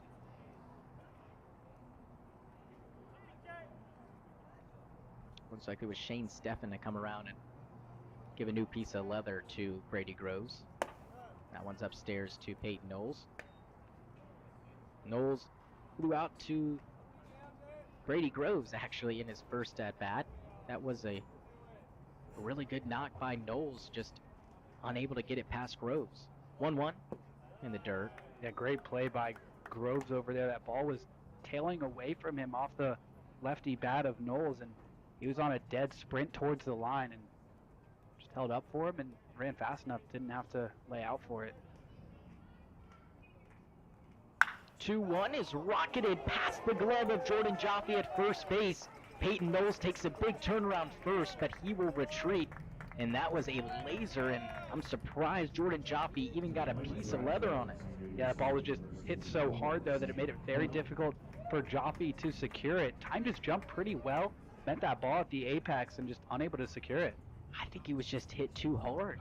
Like you said, timed it perfect, maybe a tad bit late, which is understandable considering how hot off the bat it was. But yeah, I think he just hit it too hard. So Knowles with a hard base hit. Fortunately, it's just a single And if it didn't deflect off Joffy's glove, it most likely would have been guided down the line and probably would have been a double. And if it gets in that nook and cranny out there, Knowles has got some speed, but most likely a double if Joffy doesn't touch it. And now I'm wondering, with how hard of a ball, or how hard it was hit, if Joffy doesn't touch it, maybe it hooks closer to foul ground. I don't know. It wasn't hit super high, so it wouldn't have had a ton of time to hook before it touched the ground for the first time. Joffy wasn't hugging the line too closely. I think it would have been fair, and like you said, I think Knowles would probably be standing on second base.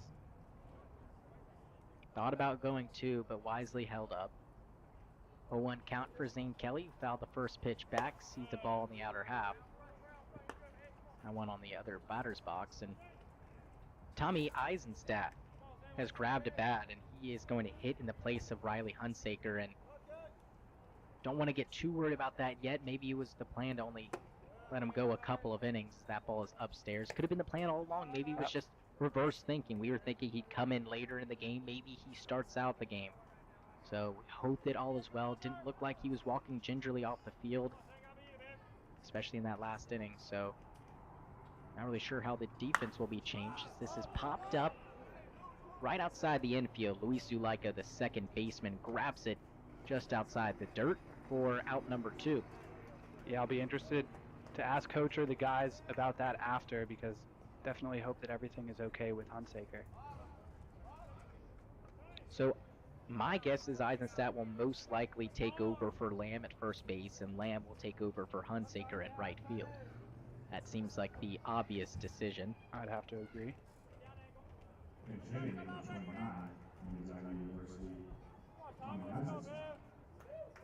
So Tommy Eisenstadt, first at bat today. Did play a couple games ago the last time for the Bucs.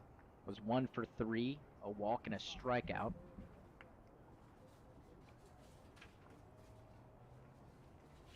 Lopez ready. The first pitch to Tommy is fouled away. Tommy has been a great hitter for the Bucs, hitting an even 300 so far on the season. 413 OBP with those 10 walks and just 3 strikeouts. Very disciplined eyes, driven in 9 runs. Guy that just manufactures getting himself on base any way he can as he fouls this one. Count now 0-2.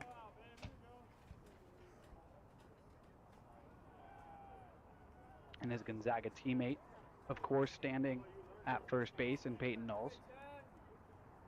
Josh Hankins also from Gonzaga. So 3 Bulldogs in the lineup now for the Bucs. Probably have seen that multiple times now, considering how much Hankins and Knowles have been playing. Of course, Eisenstadt now. Knowles will go, and he's going to be tagged out by a mile. He wanted the delayed steal, but Eisenegel read that perfectly and delivered a strike over to second base. So the Bucs had the base knock from Peyton Knowles, but a couple outs after that retires them, and now it's Garvey Rummery back on the hill for a 5th inning. We head to that 5th inning. Still a 3-0 lead for the Bucs.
Top half of the 5th inning, Garvey Rummery back out there. And moving to left field like we thought was Andrew Lamb and Tommy Eisenstadt shakes the first base umpire's hand as he works over there in place for Andrew Lamb, who moves the outfield to replace Riley Hunsaker. Hope all is well for Hunsaker. We'll try to find him in the dugout. We hope he's there and not in the training room. First pitch from Rummery. It's just a bit outside. The batter is Dustin Eisenagel, who made a great throw down to second base to get Peyton Knowles. And he pops this one up. Shallow center field. Will Burns, the shortstop, will actually drift out and make that grab. It was a really long run for Zane Kelly and both Ryan Callahan, but I'm sure both of them probably could have had that if Will Burns didn't take it. So score that as an F6, and we go back to the top of the order, and Cade Smith, the designated hitter. Interesting enough, first time I think we've seen the Bucs go with the designated hitter to lead off, and the Chinooks have been doing it, at least for today. In their last game, Cade Smith was the designated hitter and led off in their last win against the Oilers July 3rd. Takes a cold strike from Rummery. Love a really quick inning, and you might just have it.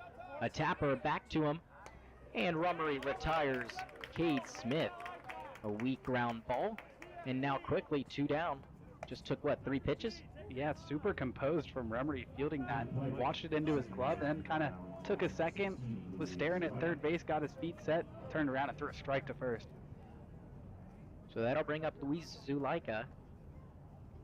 A walk and a single. You know, he does a great job of working the count and making it a long at bat. Rummery looking for just something on the ground or in the air. With 2 down, the first pitch, it's a called strike. Checked to swing, but it didn't matter. Talk about working at bats. Zulaika has 1 strikeout this year in 55 at bats. What's so interesting is he only has 1 walk. So yeah. How is that even possible? I don't know. 0-1? Fly ball to center field. Actually, Peyton Knowles, the second baseman, is going to take it as that ball just died out there. So 3 outs, just 4 pitches, or maybe 5 pitches for Garvey Rummery. We might see him for the 6th inning, but until now, the Bucs bats back up, looking to add some more runs. It's a 3-0 lead as we head to the bottom half of the 5th.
Bottom half of the 5th inning, Tommy Eisenstadt back out there because Peyton Knowles was thrown out during his at-bat, so he will get another chance to hit. Quick 1-2-3 inning for Garvey Rummery. Just took about 4 or 5 pitches to take care of the top half of the order for the Chinooks, or 9-1-2 at least. Lopez still out there. First pitch is just a bit outside. We appreciate everyone joining us from all parts. A little bit of an earlier game, so our East Coast fans can join us. And, of course, as you head further west, it's even earlier out there, so we appreciate that. That one's outside. If you're still at the lake enjoying a extended 4th of July, we appreciate that, especially our fans out in the Torch Lake.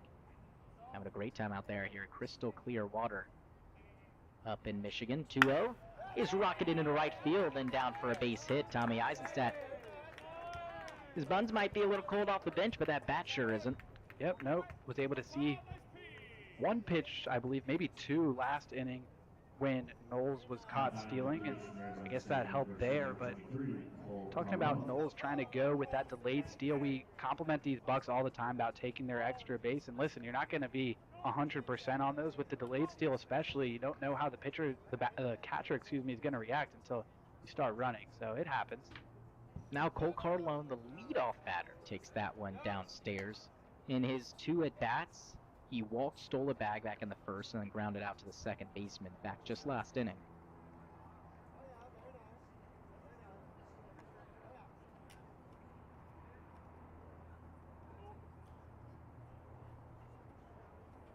Lopez ready. Here's the 1-0. That's in the dirt. Now struggling a little bit with his command. 42 balls and 37 strikes for Lopez. Next pitch will be number 80.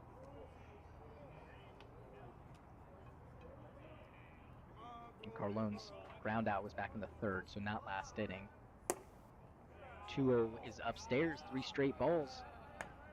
Now, Eisenstadt looked like he got something good to hit, and like I said, maybe Lopez in his head a little bit after that really hard base hit from Eisenstadt. After that, Will Burns flyout, deep flyout. 4-pitch walk to Brody Briggs. Might have the same thing here to Carlone. This one is hit well, but to second base, and they go to second for 1 on to first base, and not in time. A bad throw by the shortstop, Dagenhart. And it was picked out by Jordan Jaffe, thankfully for the Chinooks, because if not, Carlone might have taken second base. So a sharp ground ball that should have been turned into a double play is not for the Chinooks, and the Bucs just have that one out with a runner aboard at first. And I would say a little bit of a faster runner in Carlone as in place for Eisenstadt. We'll put that down as a fielder's choice, and the throw back to first is not in time. Still, I would say that that's a play that your defense has got to make. I mean, pretty tailor-made ground ball. Yes, Carlone is speedy, but just got to make those exchanges quicker and more accurately.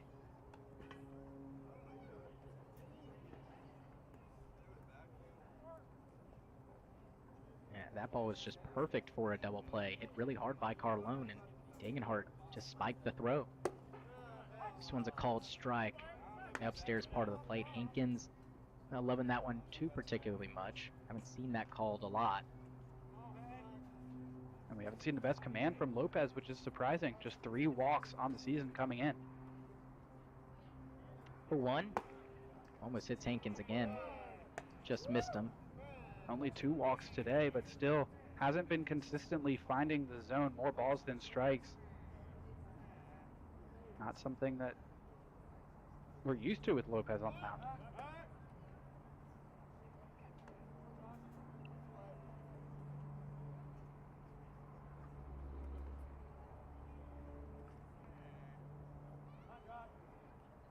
Now 1-1 misses upstairs to Hankins. After him, it'll be Andrew Lamb.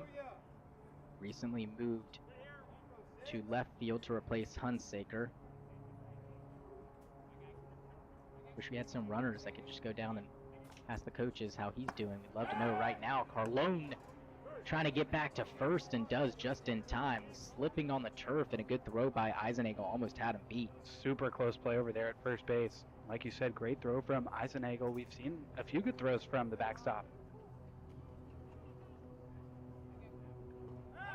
And he goes back there again. That's got to be at least the 4th time during this at-bat that he's picked over at first. They saw that speed when Carlone beat the wrap on the double play attempt, and they're worried about it, and he's taking a pretty big lead. 3-1, check swing, they'll appeal, and they're going to say he did not go. That ball gets away. Carlone is sprinting towards third. Here comes the throw. He's going to be in there. And a heads-up play by Carlone. We've seen it so many times where he takes a big, huge turn around second base. I can see it that he's thinking about going towards third, and that was a great time to make that decision. The wild pitch, and Eisenagel, I think, accepted the fact that Hankins did not go, and it would have just been runners at first and second, and maybe took a little extra time to get to that ball, or it could have ricocheted.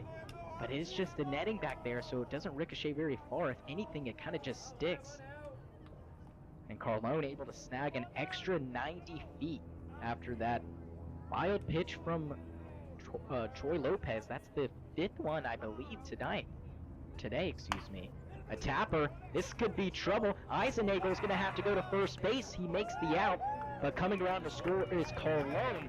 And I'm wondering if Lopez now wished he would have just broke to the plate to try to get a toss from Eisenegel. Would have been an awkward exchange and probably just the right decision to go to first altogether. Now with 2 down, just a runner aboard at second for the Bucs. But a couple of plays looming large there. First, the inability for Zuleika and Degenhardt to turn 2, because that left Carlone on in the first place, and then the heads-up base running on that wild pitch. So many players on that walk would have just gone to second or looked to see if that first place umpire was going to call a strike. So Ryan Callahan is up, and he swings and fouls that one back. Base hit back in the 3rd inning, scored the first run. That was Josh Hankins, or excuse me, that was his 2nd run. Now we stand, it's a 4-0 lead for the Bucs after that last one. Lopez going to come off the mound and take a look at Josh Hankins, or come off the rubber.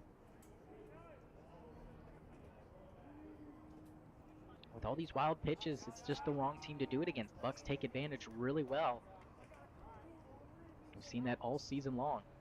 This one is roped down the right field line, but just foul. And if the Bucs aren't going to be able to take their walks against Lopez, just 2 so far, they'll find another way to get an advantage.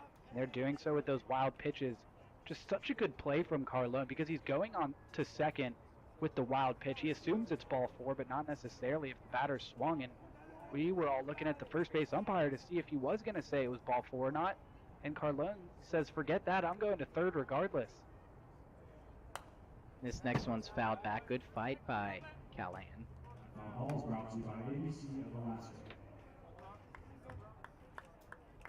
Callahan can reach. Burns will get a chance. Back-to-back big flyouts. That last one went or traveled a little further than I thought it was. Bill had to give it a chase. Just about 10 feet in front of the wall, maybe even less. So he'd love to get another shot, especially with 2 on. And chance at an RBI. Callahan fouls this one away again. Foul ball machine this at bat. It looks like the guys in the dugout have got their hands on a radar gun. Yeah, I heard that they started using it just a few days ago. Love to hear what some of these guys are topping out at, especially Rummery. Lopez comes set at the letters, takes a look at Hankins, now the 0-2. Popped up into left field. Brady Groves is there and has plenty of room for out number 3. But the Bucs get another run across. They increase their lead bit by bit. It's a 4-0 lead as we head to the top half of the 6th inning. The Chinooks looking to crack.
Top half of the 6th inning. Garvey Rummery still out there, and just 77 pitches. He came into last inning just over 70 pitches, and all he needed was about 4 or 5 to take care of 9, 1, and 2, and now he has to take care of 3, 4, and 5. Jordan Joffe leads things off. First pitch he sees, a big swing and a miss. He's out front. And great to see Rummery working into that 6th inning. Pitched 7 1/3 last time out, and he's a guy that the Bucs know they can get 6 innings from every game. How valuable would that be? That one misses, and it'd be super valuable considering The struggles that Howerson has had a little bit recently. Carlone has been good, but definitely has struggled as of late. And now a ground ball out to second. Peyton Knowles delivers a strike to first and one down. But going back to what I was saying, Howerson struggled a little bit his last time out. Gurney struggled a little bit as well out in the peninsula.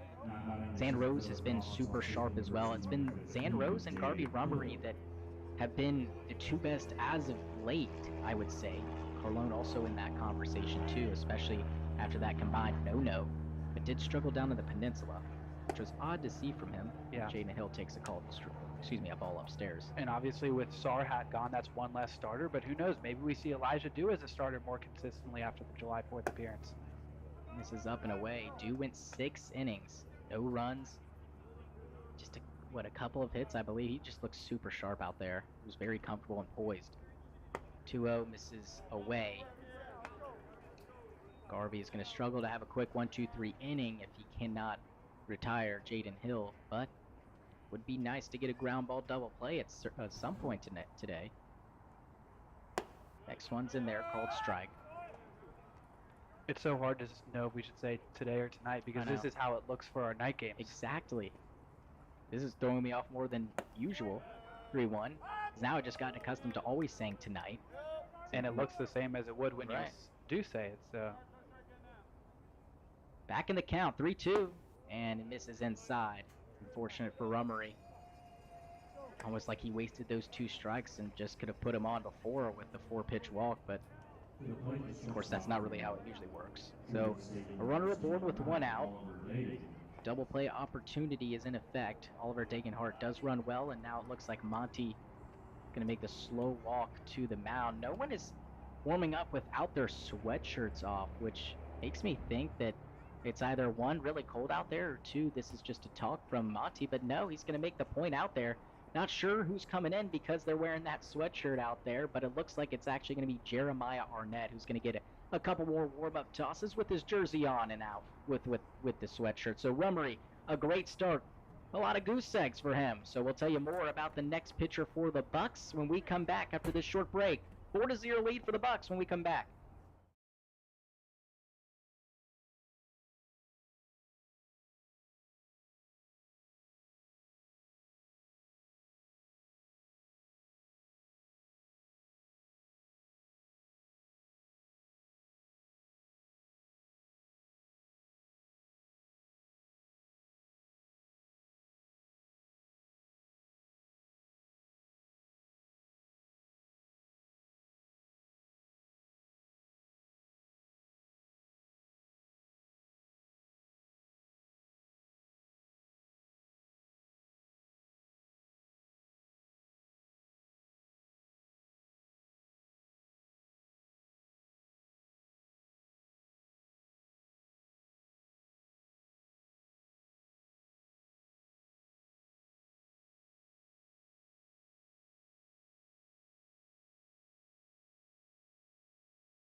Welcome back. The new hurler is Jeremiah Arnett. We've seen him come out of the bullpen a lot as of late for the Bucs and has pitched to the most amount of innings for this Anchorage Bucs team. And we have so far, this is his 9th appearance. Of course, that's just in league play. 13 innings pitched, 18 hits given up, 6 runs, only 5 of them earned, sporting a 3.46 ERA. But as of late, Will, he has been super sharp and is able to get the Bucs out of some big jams. Yeah, came in with nobody out and runners on the corners in Game 2 of that July 4th doubleheader and saved the day. The Bucs were leading by 2, and Logan Sanders decided to lay down a sacrifice bunt, and following that, he got 2 swinging strikeouts to end that ball game and get the doubleheader sweep for his Bucs. They've just been absolute nails so far and really just needs a ground ball to get out of this inning. Degenhart has struck out swinging twice, and that one is outside for ball 1. Thought we might see Brumry have a chance to face a guy he'd been so successful against so far tonight, but I trust Coach Monty. Yep, usually always making the right decisions over there. Head coach at Ottawa U in Arizona is the pitching coach for the Bucs, but he makes all the changes. Do not see Springman come out virtually at all. And now they tell Arnett to step off. They got Hill in a rundown, and they're going to tag him out. And a great job by the dugout, a great job by the infield telling Arnett to step off. But an even better job by Jeremiah out there, because when you hear that, your instinct is just to kind of flinch and get a little scatterbrained with what's going on. And if you flinch just even one little muscle, they're going to call a balk on you. So a great job of picking up that foot, or not picking up that foot, but stepping off the rubber. And he's able to get Jaden Hill no problem. It seemed like Jaden Hill was even spooked from the Bucs telling him to pick off and come off the bag. So first one to Degenhart is a ball outside. Just a great job from the Bucs as a whole. Thought that Will Burns maybe ran too close too close to first base side of second, but he caught that ball just in time from Eisenstadt to apply the tag. Now quickly 3-0 to Degenhart. Next one misses upstairs. A 4-pitch walk from Arnett, something we don't see too often for Arnett. Mainly a strike thrower. I don't have the amount of walks that he has on the season, but something that we're not used to seeing from him because he's just been so good at coming in, especially with big jams, and able to retire the side. Yeah, no, he's come into those big situations. Not as difficult here, but now puts another guy on. This next one is outside. Now 5 straight balls, and great job with the pickoff move to get Jaden Hill, but is struggling to actually put away the batters at hand. This 1-0 is fouled back. It's the booth right next to us. Trying to get that walk number for you guys. Just one. Yeah, that was only his second of the season. That's why whenever he comes in, it's usually just strike after strike and fills up the zone. And in, I would say, 13 plus innings, obviously with the non-league games, yeah, just that one walk is quite remarkable, and it's why I was surprised to see him have a 4-pitch walk. Nonetheless, a walk in general to Degenhart. Runner goes, pitches upstairs. The throw from Brody Briggs ends up in the glove of Arnett, who I think could just tell that Degenhart was probably going to snag second, and with the way that was thrown, it probably wouldn't have been the best one by Brody Briggs, so Arnett just takes it. Actually, probably a good decision. That was tailing away. It might have actually ended up in the outfield. Yeah, I don't think they were getting Degenhart. 2-1, misses a bit upstairs. And I'm not sure if Arnett was trying to just cut that off, or if he was just trying to protect himself because he didn't realize the runner was going and didn't duck down, but either way, I think it turned out well, and Briggs gave him a bit of a look because it's not something you see every day, but Degenhart was going to be in there safely. 3-1. That's a called strike. Good pitch from Arnett. Seemed like he was just tiptoeing a little bit, trying to find the perfect pitch, and wasn't giving calls from the home plate umpire, although some did miss pretty wildly. Not too wild for Brody Briggs, though. So payoff pitch to come. Arnett is going to step off and look back. Degenhart scampers back to second. Another arm has begun warming up in the bullpen for the Bucs. Looks like it might be Eli Lipinski out there. 3 balls, 2 strikes, 2 outs. The pitch is low and away, and Brody Briggs is going to have a talk with Arnett. And I can see why Briggs would want to have a chat with him, just because this is something that we don't see very often from Arnett. So Briggs obviously knows something's a little bit off. Hopefully Briggs can recognize what specifically that is, because this is not the Arnett that we're used to. Not that anything's been catastrophic or anything like that, but like we said, just one walk coming in and already 2 so far. I think he knew exactly what was the problem, just based off of the mannerisms that Briggs gave. It seemed like it was a very animated conversation in that he was describing exactly what was wrong from Arnett and what he saw from being behind home plate. So let's hope that was the case, and Arnett can figure out a way to get Brady Gross here. And it gets a weak ground ball. Going to be a tough play for Peyton Knowles. He slides to it, gets to it, throws, and not in time as Brady Groves beats out the wrap at first base. Yeah, I mean, Peyton Knowles did everything he could. Really made a great play sliding. Only chance probably would have been if he threw from the seat of his pants, but even still was going to be a tough play. That ball just hit so slowly and right between Eisenstadt and Knowles. So tough luck for Arnett. After back-to-back walks, Brady Groves gets an infield single on a not very sharp ground ball, and now a pinch hitter will hit for the Chinooks. It's going to be number 23, Keaton Laidley. So Laidley will hit for Orion Medeiros. See if he comes in to play right field. Bases full of Chinooks, 2 are out. Pitch from Arnett, the strike. And another chance for Arnett to get out of a big jam, but this one is one that he really induced himself. Laidley hitting 207 on the season, 11 strikeouts and just 6 hits and 29 at-bats. Next one misses down and in. And what Briggs said probably worked. He just got weak contact on the wrong side of the field. Knowles playing or pinching up the middle for a double play, or not a double play necessarily with 2 outs, but just pinching up the middle. Had a long way to go to make that play. And now another called strike. Arnett is ahead. It's a perfect spot in where he wants to be in this count. 1 ball, 2 strikes, 2 down. Bucs looking to leave another goose egg up on the scoreboard. Pitch, breaking the ball, called strike 3.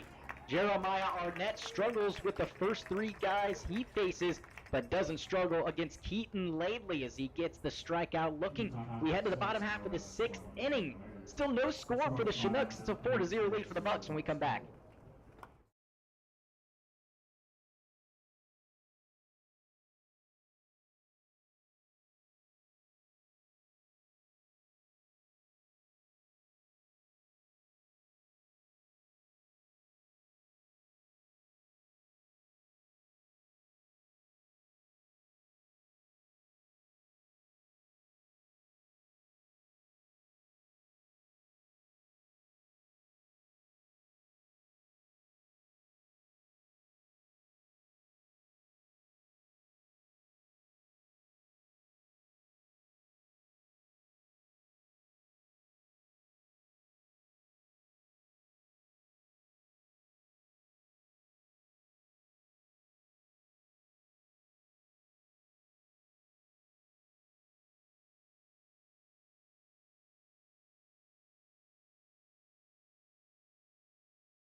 Bottom half of the 6th inning. Looks like a new pitcher on the hill as well for the Chinooks. Sorry we didn't catch that sooner, but trying to ID who that is out there now. Looks like Zuleika. Yeah, Zuleika, the infielder, has moved to the pitcher's mound, and that's who I thought it was, but I had to do a double take, couldn't really believe my eyes. Zuleika was playing at second base. Over there at second base, it looks like it's Shane Steffen. 1-0 is grounded foul. We were too busy checking on the outfield, and in the outfield, Keaton Laidley actually replaces Brady Groves, who played in left to start, and then Brady Groves replaces Orion Medeiros in right field. Medeiros is out. Shane Steffen is in. So is Keaton Laidley, and moving to the pitcher's mound is Zuleika. So a lot of changes now for the Chinooks as Burns grounds that one foul. Yeah, changes all over the place.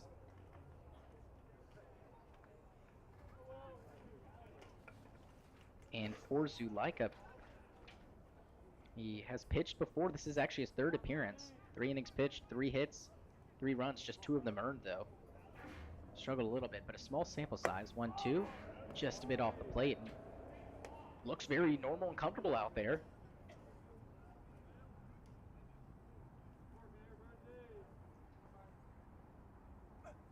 Next one is hit. Oh, and it's caught by the third baseman, David Broughton. That one not hit super hard and just couldn't get it over the head of the third baseman. If it's hit any harder, I don't think Broughton has time to even reach up and grab that one, but used every bit of his frame to haul that one in. And tough luck on 3 straight at-bats from Will Burns. A deep fly out where he was just a foot away from a home run, and then another deep fly out to an even bigger part of the field in center. Now a line drive out to the third baseman as Brody Briggs rockets this one to second. First chance for Stefan, and he makes the play for out number 2. So Zulaika, 2 very quick outs. Yeah, doing well so far. And a guy that, like we said, a lot of two-way players throughout this entire league, in all honesty. And the Chinooks have some of the most. Almost all of their infielders, it seems, can also pitch. Shane Stephan, who's at second now for Zulaika, also pitches, and he's pitched against the Bucs. First pitch a called strike to Peyton Knowles.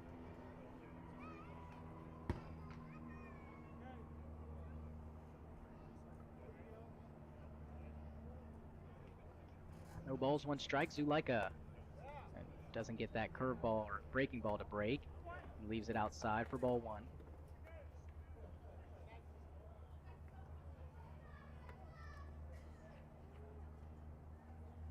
This is way outside now.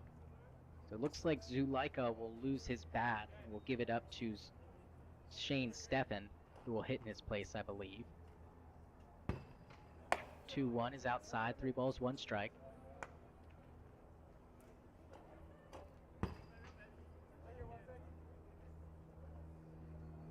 We're 0 lead here in the 6th. Zulaika looking for a quick inning. 3-1 misses, and he won't have it. 2 out walk to Peyton Knowles. That'll bring up Zane Kelly.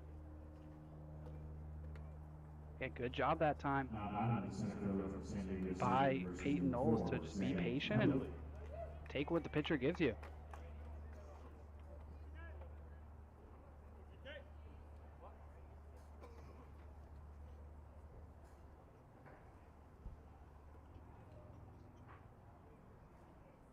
Now Zane Kelly looks at a ball downstairs for first pitch, and Tommy Eisenstadt on deck.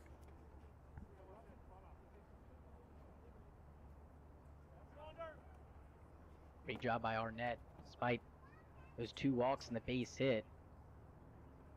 Able to get himself out of the jam, and this is rocketed to short. Oliver Dagenhart has it and will step on second for out number 3. So Zulaika works around the 2-out walk. He retires the Bucs, just facing 4 of them. We head to the top half of the 7th inning, still a 4-0 lead here in Anchorage.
Top half of the 2nd inning, Jeremiah Arnett back out there for another inning, and back with the play-by-play. Here is Will Hopkins. Appreciate it, Vic. It'll be 9-1-2 for the Chinooks. A little bit curious how this will work because although it's a double switch, it's still somebody who is in the game. So I guess if Zulaika's not pitching another inning, it would be a lot easier to take him out of the lineup, but I don't know that you can just take him out of that second spot in the order. As Chinooks shows bunt, I don't think that you can just take him out of that second place in the order if he's going to return to pitching, because you can't just switch spots. 1-0 is called a strike. He's due up third in this inning, but expects Stefan to take his spot and then see a new pitcher on next inning. That remains to be seen. 1-1 is outside from Arnett. Arnett came in last inning, picked off the only man that was aboard when he came in, and then things got a little bit dicey, but no harm, no foul on the scoreboard. This ball is hit hard into left center field, and that's going to get down in front of Zane Kelly. Bounces over his head. Good job by Ryan Callahan to back up the play and keep Chinooks to just a single. Leadoff man's aboard, though. Not what the Bucs want to see, but Arnett's so comfortable with guys on. Like many relievers, but might just be the top at it for this Bucs team. Now Shane Stephan is going to bat in place for Cade Smith, it looks like. Oh, because maybe they've lost their DH spot, yeah. What? Yeah. I guess that makes sense now. That is one solution. So no DH. Be interesting to see how things go on if Zulaika is pulled, or maybe they're looking to have him just stay out there for the rest of the game, and it won't be a problem they have to worry about.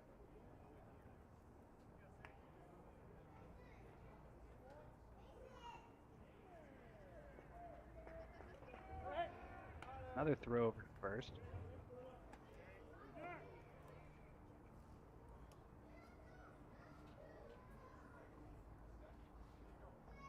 I think we got everything figured out. Yes, they would. It's like kind of like they lose that pitcher spot almost, or they lose their DH. They're gonna have to do it old National League style. Zulaika will be due up second. Well, that means if Zulaika comes out of the game, then whoever's next in pitching has to hit, right? 100%. And so that's why I'm curious to see if we'll just see Zulaika stay out there for extended innings. I mean, I guess they do have bench bats. We don't see a ton of pinch hitters, and obviously we haven't had to see it in the situation where they're pinch hitting for a pitcher, but obviously that is something they could do. Some managerial fun, that's for certain, as the pitch is called a strike, and kind of a part of the game that you miss a little bit. Oh yeah, for sure. And with all their pitcher-hitter combos, it really doesn't affect them too much.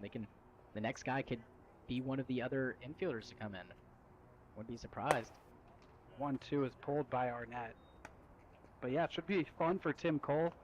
Big part of the game we don't see anymore. Double switching, pinch hitting, sometimes determining how long a starter goes. A starter could have one more inning in them, but their place comes up in a big spot. They might get pulled. Swing and a miss. Strike 3. Second strikeout for Arnett. And welcome to this one, Shane Stephan. Yeah. Rude way to be greeted by Arnett, just his first at-bat, but sometimes that's how it's got to go. So it is Zulaika hitting for himself. Hey, if he can do enough at the plate, he could improve his situation on the mound. If his teammates can help him out, get in line for the win. Obviously a 4-run lead. The Bucs are looking to prevent that from happening. Arnett checking on the catcher, Chinooks, at first.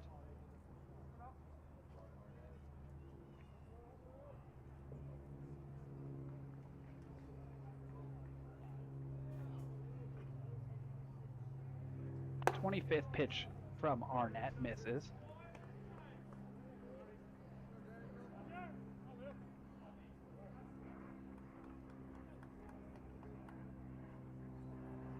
Zulaika 1 for 2 with a walk as well. Arnett comes home with it, and a big swing and a miss. Had Zulaika out in front of the breaker. Yeah, it just looked silly there. Slow breaking ball, and was way early on it. Just could not hold up his swing at all. 1 ball and 1 strike to the second baseman. Switch now to pitcher. Stays in that second spot in the lineup.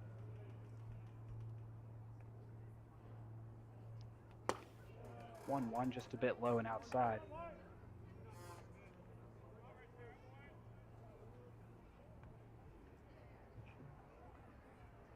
Love to see Arnett try to get a ground ball here. Had a lot of double play opportunities. The Bucs just haven't found a way to get that ground ball. There's a called strike. Count evens 2-2, and yeah, ground ball here would end the top of the 7th and get us to stretching time.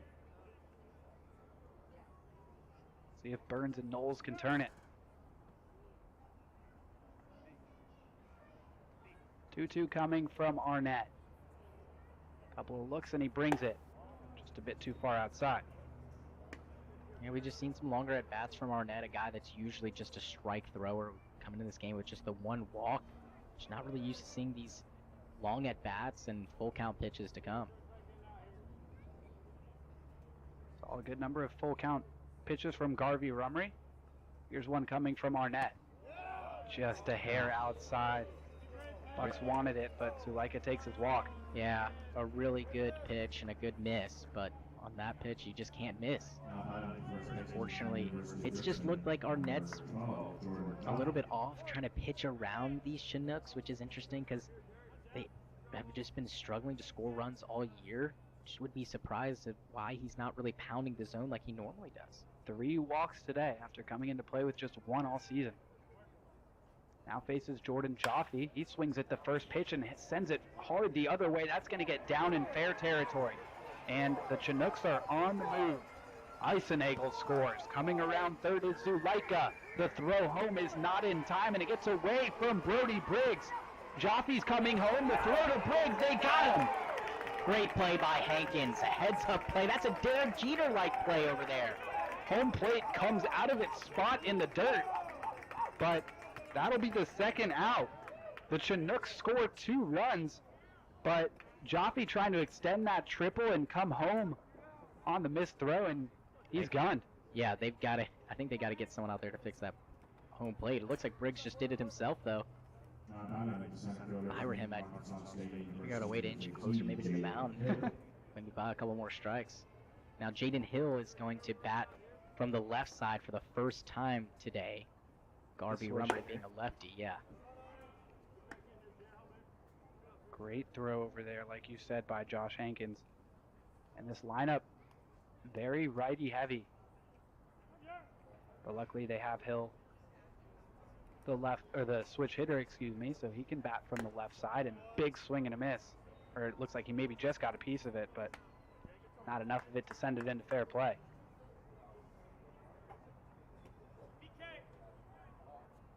So 1-1 to Jaden Hill. Check swing, but he went around. That's strike 2.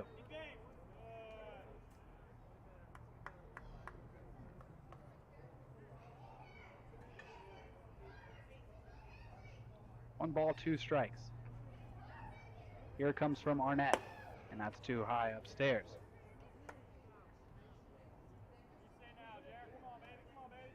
Deuces are wild. Chinooks have gotten on the board with 2 runs here in the 7th, and Arnett trying to keep it at that. Check swing, and that got the bat of Hill even though he didn't go around. Big triple from Jordan Jaffe, and don't blame him for trying to come home. It was a close play and took great defense from these Bucs to keep him from scoring. Deuce is still wild. Here comes the 2-2 from Arnett. This one put in the air to left field. Ryan Callahan is under it, and he gloves it, so the Chinooks cut the lead in half. It's 4-2. Time to stretch here at Mulcahy Stadium.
Bottom of the 7th inning. Hope you had a good stretch. Bucs looking to get a couple of runs back.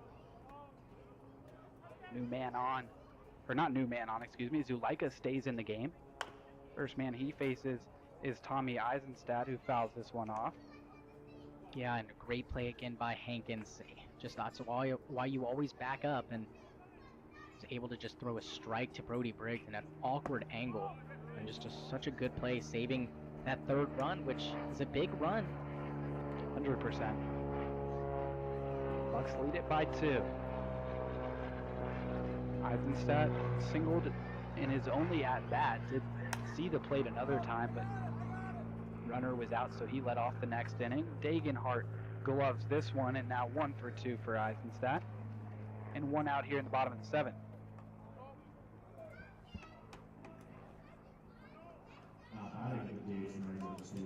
Brings up the leadoff hitter, Cole Carlone. Not sure if Arnett is done, but he's heading back out into the bullpen. Maybe just trying to get some extra work, or he could be done. There's no one else warming up in the bullpen. Haven't been looking out there in a while, so maybe if someone is warm, we just have not seen them. Carlone takes a strike. Still looking for his first hit. Did walk to get things started in the first. 2 runs on 6 hits for the Chinooks, 4 runs on 6 hits for the Bucs. That one's way inside. Carlone able to get out of the way.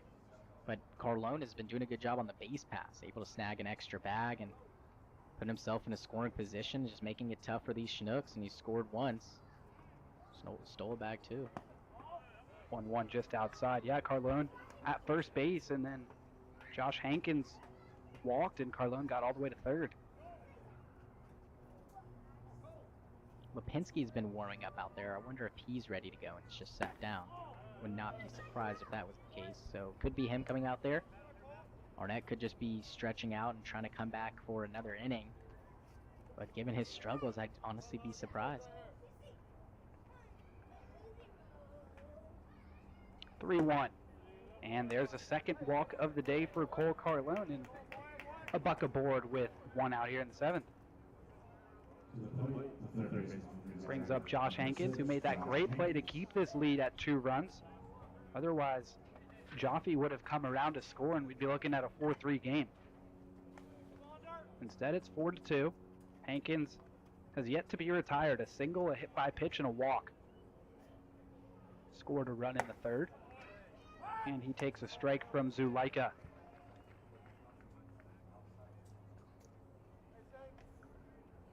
Carlone at first with 1 out.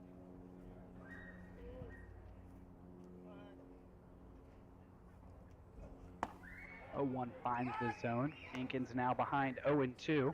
Really good breaking ball from Zuleika. But he's got to be careful leaving it over the plate like that. Hankins sees it early. He could mash it. Quick move over to first, but Carlone in safely. He's had to dive back there a number of times so far today. 0-2 awaiting to Josh Hankins. Here comes. Fouled straight back. Hankins staying alive. 12 balls and 12 strikes so far for Zuleika. Started this game at second base and is now pitching. Staying in the lineup. Taking away that designated hitter spot for the Chinooks. 0-2 hit in the air to right field. Couple of steps in for Brady Groves, and he makes the play for out number 2. Carlone stays at first, and now Andrew Lamb, the last hope for the Bucs in the bottom of the 7th. Looking to get that lead back up after it was cut in half by that 2 RBI triple from Jordan Jaffe. Yeah, and crazy play again by Hankins. I just for sure thought once that ball got by and Jaffe had a great read of it, immediately went home, that there was just no possible way at the angle Hankins had. Just 10 feet away from the third base dugout. Pitch is just a hair outside. So Lamb will touch the turf dirt with a 1-0 count. Zuleika only 3 innings coming into this game. 2 runs given up. So not a small sample size, but has struggled. But so far against the Bucs, he's looked pretty sharp. Lamb checks his swing. Andrew with an RBI double in that 3rd inning, and that's what brought Josh Hankins home to make it 2-0 Bucs. He then grounded out in the 5th, and that brought the man at first home, Cole Carlone. This time Zuleika finds the zone. Ryan Callahan on deck if we can get there. Bucs looking to keep their undefeated record against the Chinooks, both in the league and in total. Good eye from Lamb.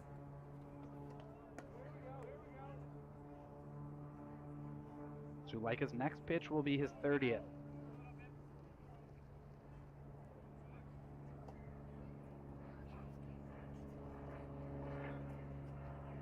Righty brings it to the lefty, and that's inside for ball 4. Another walk for Zuleika, and Lamb takes his base. That brings Zuleika's total up to 3. Yeah, just struggling with command a little bit. It's something you don't want to do against the Bucs because they're going to take advantage. And Callahan, who's been fairly quiet besides that RBI single back in the 3rd, been quiet in general in the last couple of games. Would love to see his bat start to get hot again. Scored Andrew Lamb on that single. He's ahead 1-0. Lamb was getting really hot before that Peninsula series and carried over a little bit. Just started to cool off towards the end of that series. They've still been swinging pretty well, and that one hit him. Check swing. Home plate umpire doesn't say that it hit him, but it seems pretty clear from up here. That obviously hit him. I mean, you could tell he's going to have to talk with the other umpires, but the physics don't work. That ball was pulled down the first base line if it didn't hit him, and you could see it just ended up right back at the pitcher. And somehow, neither of the other 2 umpires are in a rush to go talk to him. It seemed so obvious because Ryan Callahan looked down at his leg immediately, and now he's going to go have a chat. It's kind of like the home plate umpire just asked Ryan Callahan, basically, you want us to go talk about it, but I don't know how that was the first thing out of his mouth. And with that, Ryan Callahan has good hopes that they'll see it the way he felt it, and he's headed back to the batter's box. From up here, it was pretty obvious right away that it hit him and that he was still in the box. So it should just be a typical foul ball, but we'll see what these umpires decide. Now I'm just worried that the umpires didn't really see it. They might have been looking away and called him out. So Ryan Callahan, a super unlucky ground out, and that ends the bottom of the 7th inning. Unfortunate ending to the inning for the Bucs in an inning where the Chinooks scored 2 runs, so it's 4-2 through 7. We'll be back for the top of the 8th shortly.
Top of the 8th inning, and I rewatched that play with Callahan at the plate, and it seemed pretty obvious from up here that that ball hit him. I didn't even have to rewatch it. I knew what I saw, and that one definitely hit him. You could just tell. He pulled the ball down the first base line, and it would have been pulled if it hadn't hit his foot or something on his body part that pushed it towards the pitcher's mound. So like I said, it would have been a ball pulled down the line if it didn't touch him. But it did touch him, and it darted back to the pitcher's mound. Speaking of the pitcher's mound, new man up there for the Bucs, it's Eli Lipinski. Yeah, Lipinski, in his 6th appearance and his 5, he's pitched 4 1/3 innings, 4 hits, 2 runs, both earned, 4.15 ERA, but we've seen him pitching more and more as of late, and he got a good start in 4th of July. Finds the strike zone to make it 2-1. Yeah, started game 2 of that doubleheader, went 4 innings, 2 hits, 1 run, which was unearned, 4 strikeouts, and 3 walks. So saw that he can start and give you multiple innings. Him and Elijah Dew doing a great job across 2 innings in those 2 games. Sprayed out to right field, right foul territory. Long run for Eisenstadt. And he runs out of room. But yeah, great stuff from Lipinski. That a much closer game than game 1, a 4-2 win for the Bucs. But Lipinski did his job, that's for sure. I feel like we've just seen him a good bit in the non-league games. We saw him start in that camp all-star game.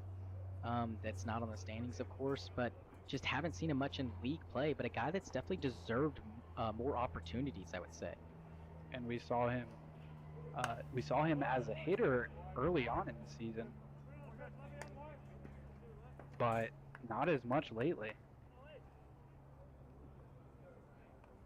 Not really at all lately. It was really just the first week or two we saw him as a hitter and in the outfield a little bit, but I think it's pretty clear now that Lipinski's a pitcher for these Bucs, and he's pitched well, just missing up and in that time with the front door break attempt. But if he's pitching the way he's pitching, I can see why, especially with all these hitters in the lineup that they don't need to put him in the field to give him playing time. He deserves it on the mound. I think Lipinski's only time hitting was against those camp all-stars because there is no stats for him hitting-wise. So I think he's only either hit there or maybe in a non-league game, but I don't even remember if he did there because I remember that he started and he hit against those all-stars.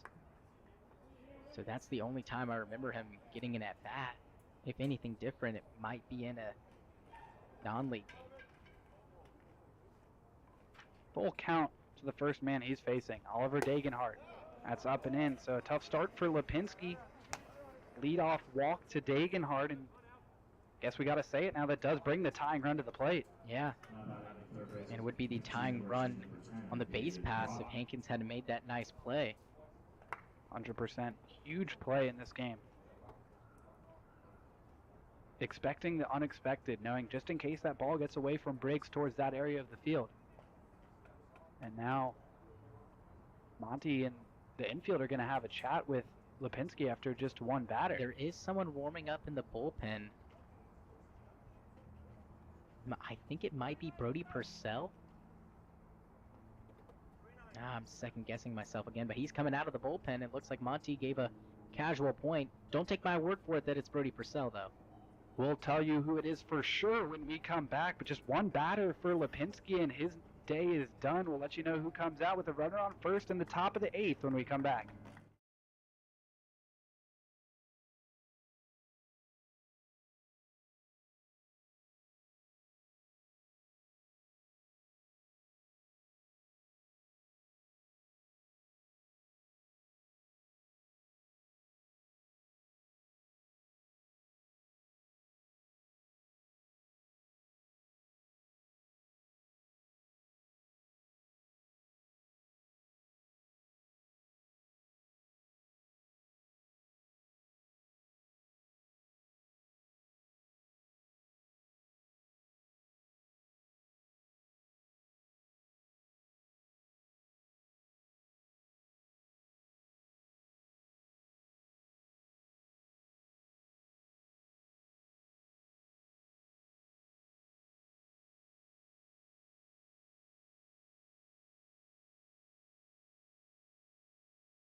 After the leadoff walk to Degenhardt, it's Brody Purcell on the bump for the Bucs. Yeah, Purcell so far has just been absolutely amazing for the Bucs. Just one hit, one earned run. Fly ball to right field. This should hold up for Andrew Lamb, and it does in 1 pitch and 1 out. And he's pitched 12 1/3 innings, and he's had 4 saves. I think one of them may be a little iffy, but I think we went back and we fixed it a little bit. I believe so. Can't say for sure, though. But yeah, 12 1/3 innings, one hit, one earned run, and that earned run coming way back when. He's come into some difficult situations. This one not overly difficult, but there was a runner aboard in Degenhardt. This one's hit hard into left center field. That's going to get down in front of Ryan Callahan. Now situation a little bit more difficult with 2 on. Just the second base hit he's given up all year. And that one weak contact too from Groves. Seemed like it was a little bit off the end of the bat, but found a spot. So now the tying run's aboard. Go ahead run at the plate. It's Keaton Laidley. We saw Laidley come into this game midway through. Purcell steps off, but yeah, we've seen Purcell, just like Arnett, just like a lot of guys in this bullpen, Hyder, where no situation is too big, even if they're not starting with a fresh, clean inning. Grounder to first, just foul. That could have been trouble. Definitely. Maybe that moves Eisenstadt a step closer towards that first base line. Burns it short and Knowles at second. We'll be looking at turn 2 and end this penultimate inning for the Chinooks. It'll be 5, 6, and 7 for the Bucs in the bottom of this inning, trying to add some insurance. Chinooks now leading in the hit column, 7-6, but still trailing by 2 runs. Breaking ball from Purcell and can't get the call. Really close pitch and not a bad miss from Purcell. That outside corner has been a little bit iffy for lefty batters. So we'll see if he tries to go back to it. Maybe he gets the call this time for the home plate umpire. Laidley struck out looking in his only plate appearance so far. Another look to second and now home. This one's hit high in the air to shallow center field. Long run for Zane Kelly. Instead, it'll be Will Burns. Great communication and great job by Burns, seeing that Kelly had a long way to go, and the Bucs secure out number 2. Yeah, and a great job by Burns calling off Zane Kelly. It was a super long run, and usually you don't want the infielders making that grab where they have to backpedal out to the outfield, but that one wasn't hit super high and was hit super hard by Laidley, who actually seemed to try to pull that baseball that was hit on, or that was on the outer half of the plate. So an awkward type of swing, and it was weak contact. So a good decision by Burns taking it. Would have been a really tough play for Zane Kelly in center. Now Dustin Eisenegel, who takes the ball. He has one of the 2 runs for the Chinooks, scoring on that Jaffe triple. Is him and Zulaika who came around to score. Second time we've seen Burns make a play like that today. Purcell steps off and the runners scamper back.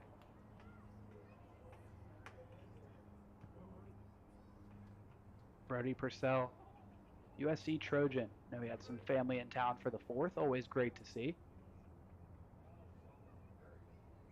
1-0 pitch. That's in the zone.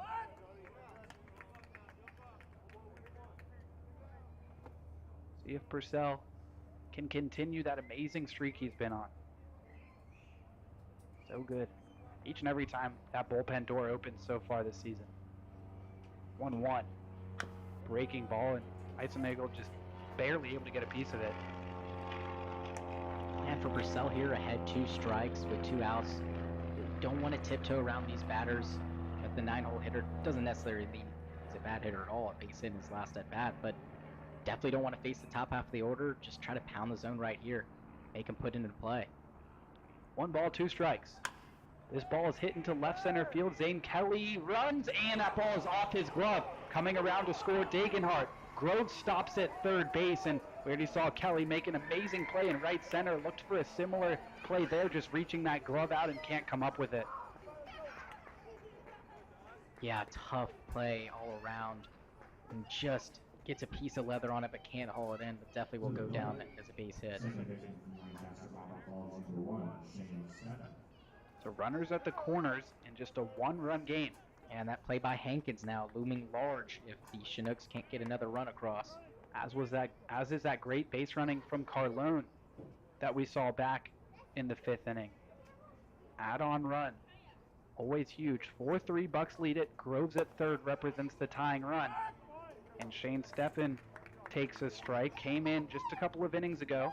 This is his second plate appearance. Struck out swinging the first time, and wouldn't Purcell love a strikeout here? Sure would. That run going towards Lipinski technically, because that was his runner he allowed on.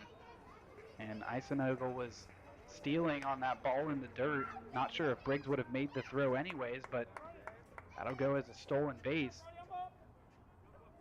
And now two in scoring position. Eisenagel representing that go-ahead run.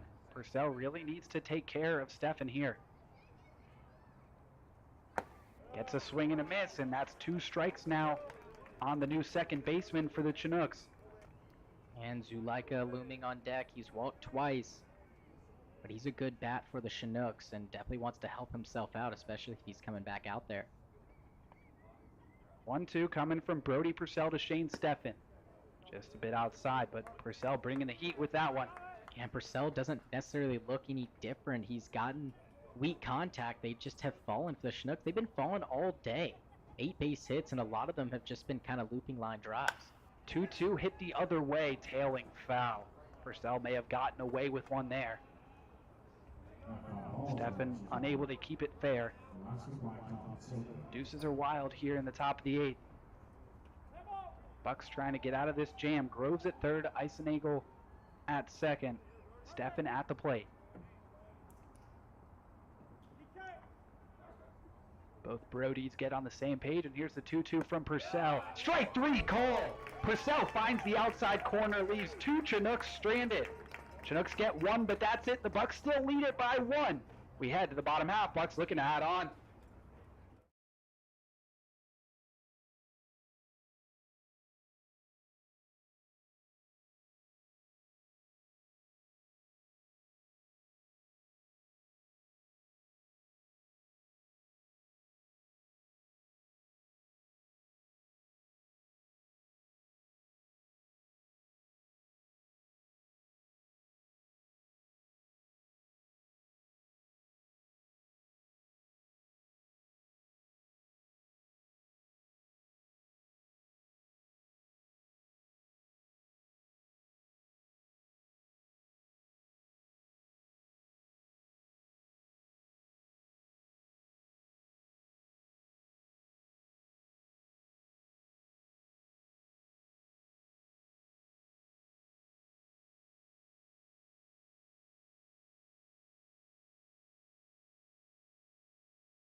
Bottom half of the 8th inning. Bucks lead cut to 1 run. It's 4-3. New pitcher on for the Chinooks. It's Peyton Neiman.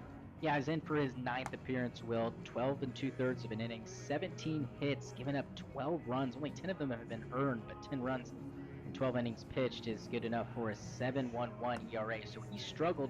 He's actually pitched the 4th amount of innings for the Chinooks, but there's a huge drop-off between those first top 3 and then the next bunch of Chinooks pitchers. 20 innings pitched for Adams.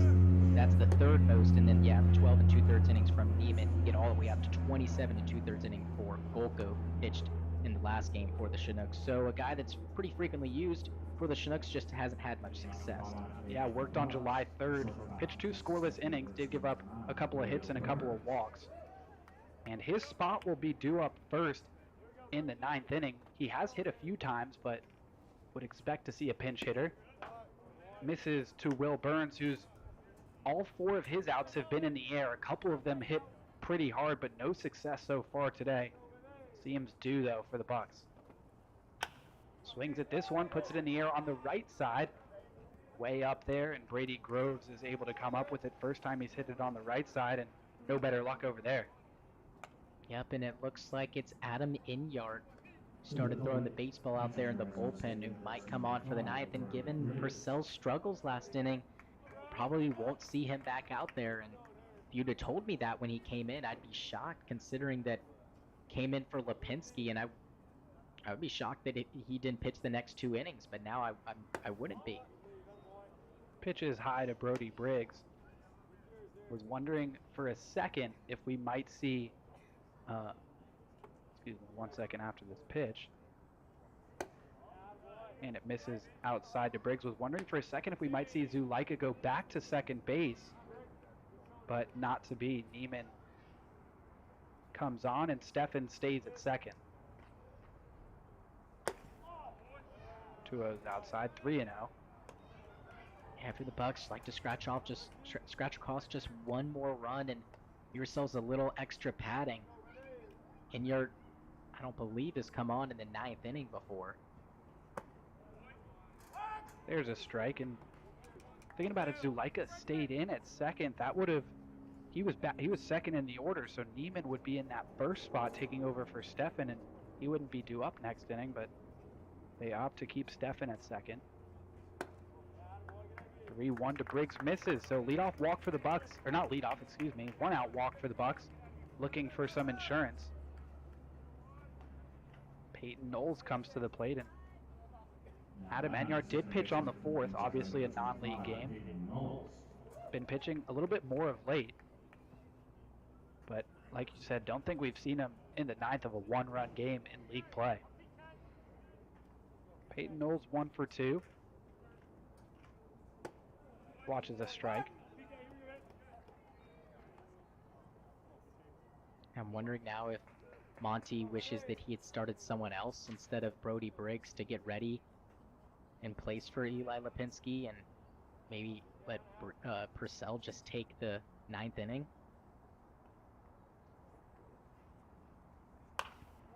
Fouled away by Knowles, 0-2.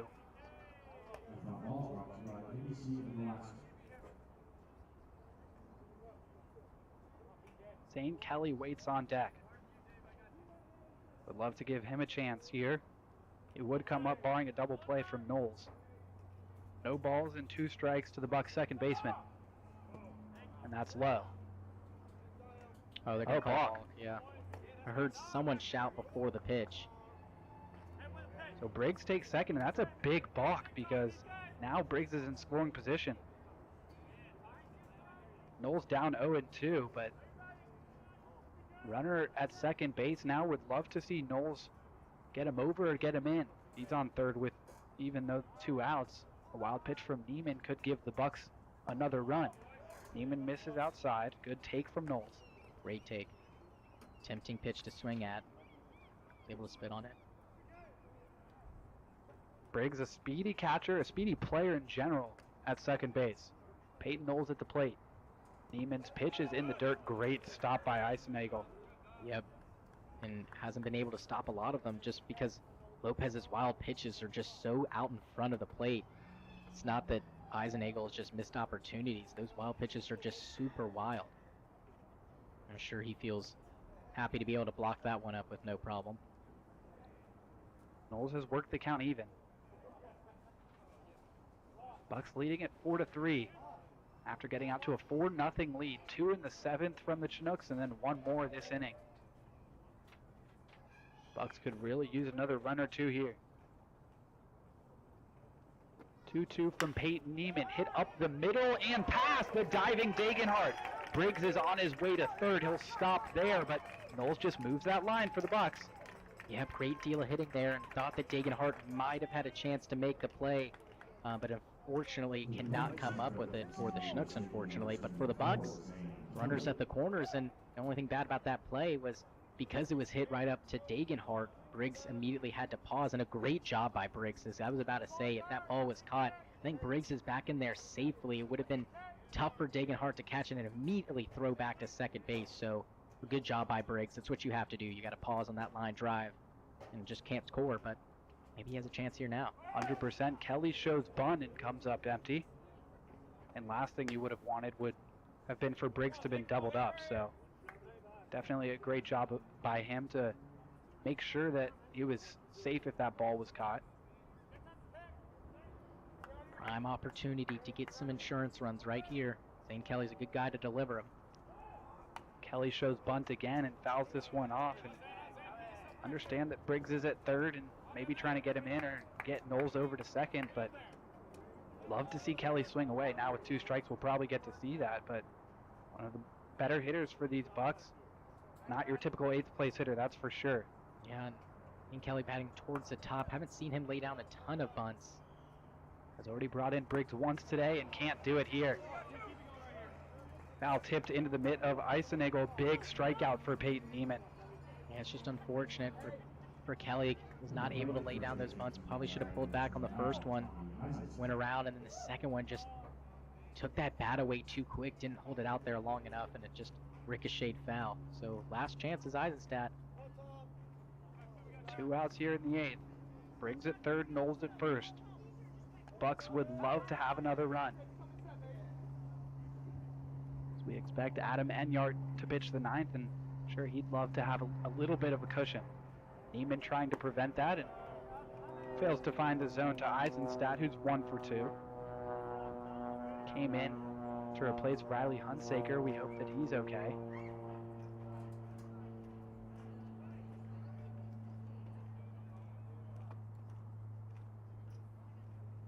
Niemann's 1-0. Low and away.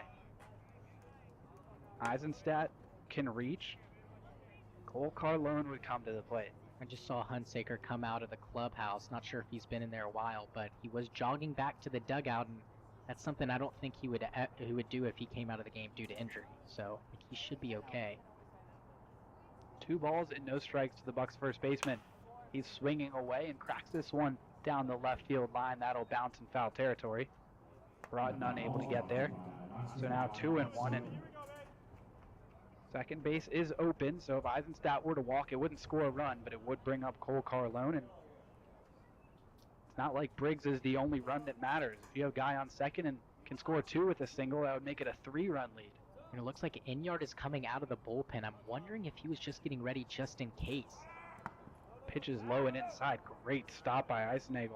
Yeah, he's really having to stop everything now. He knows that run over there at third is very precious. And with how the Chinooks have been struggling all season long, it might be too much to ask for to get 2 runs in the top half of the 9th inning. I would also be nervous throwing down to second with Brody Briggs standing just 90 feet away. 3 balls and 1 strike to Tommy Eisenstadt. Here it comes. Fouled away. Yeah, and he might have gotten a break there. Didn't look like that pitch was in the zone. If it did, it just barely nicked it. But Eisenstadt usually has a good eye, so that might have caught a corner. Knowles at first will be off with the pitch. 3 balls and 2 strikes. Nobody at second. Can't say the same for Briggs at third. Huge lead, and he steps off. Knowles is in no man's land. Let's see if he can get Briggs home. He's trying to dodge Niemann, and Niemann makes a diving tag. Knowles just going too early with 3 and 2 and 2 outs. He leaves Briggs at third and Eisenstadt at the plate. That's the 3rd out in the bottom of the 8th. 4-3. Bucs look to close it out when we come back.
new pitcher on for the Bucs. It's Adam Enyart, and he did work in Game 2 of that July 4th game, worked the 8th, and then tried to continue into the 9th and was unable to get an out there before Jeremiah Arnett closed things out.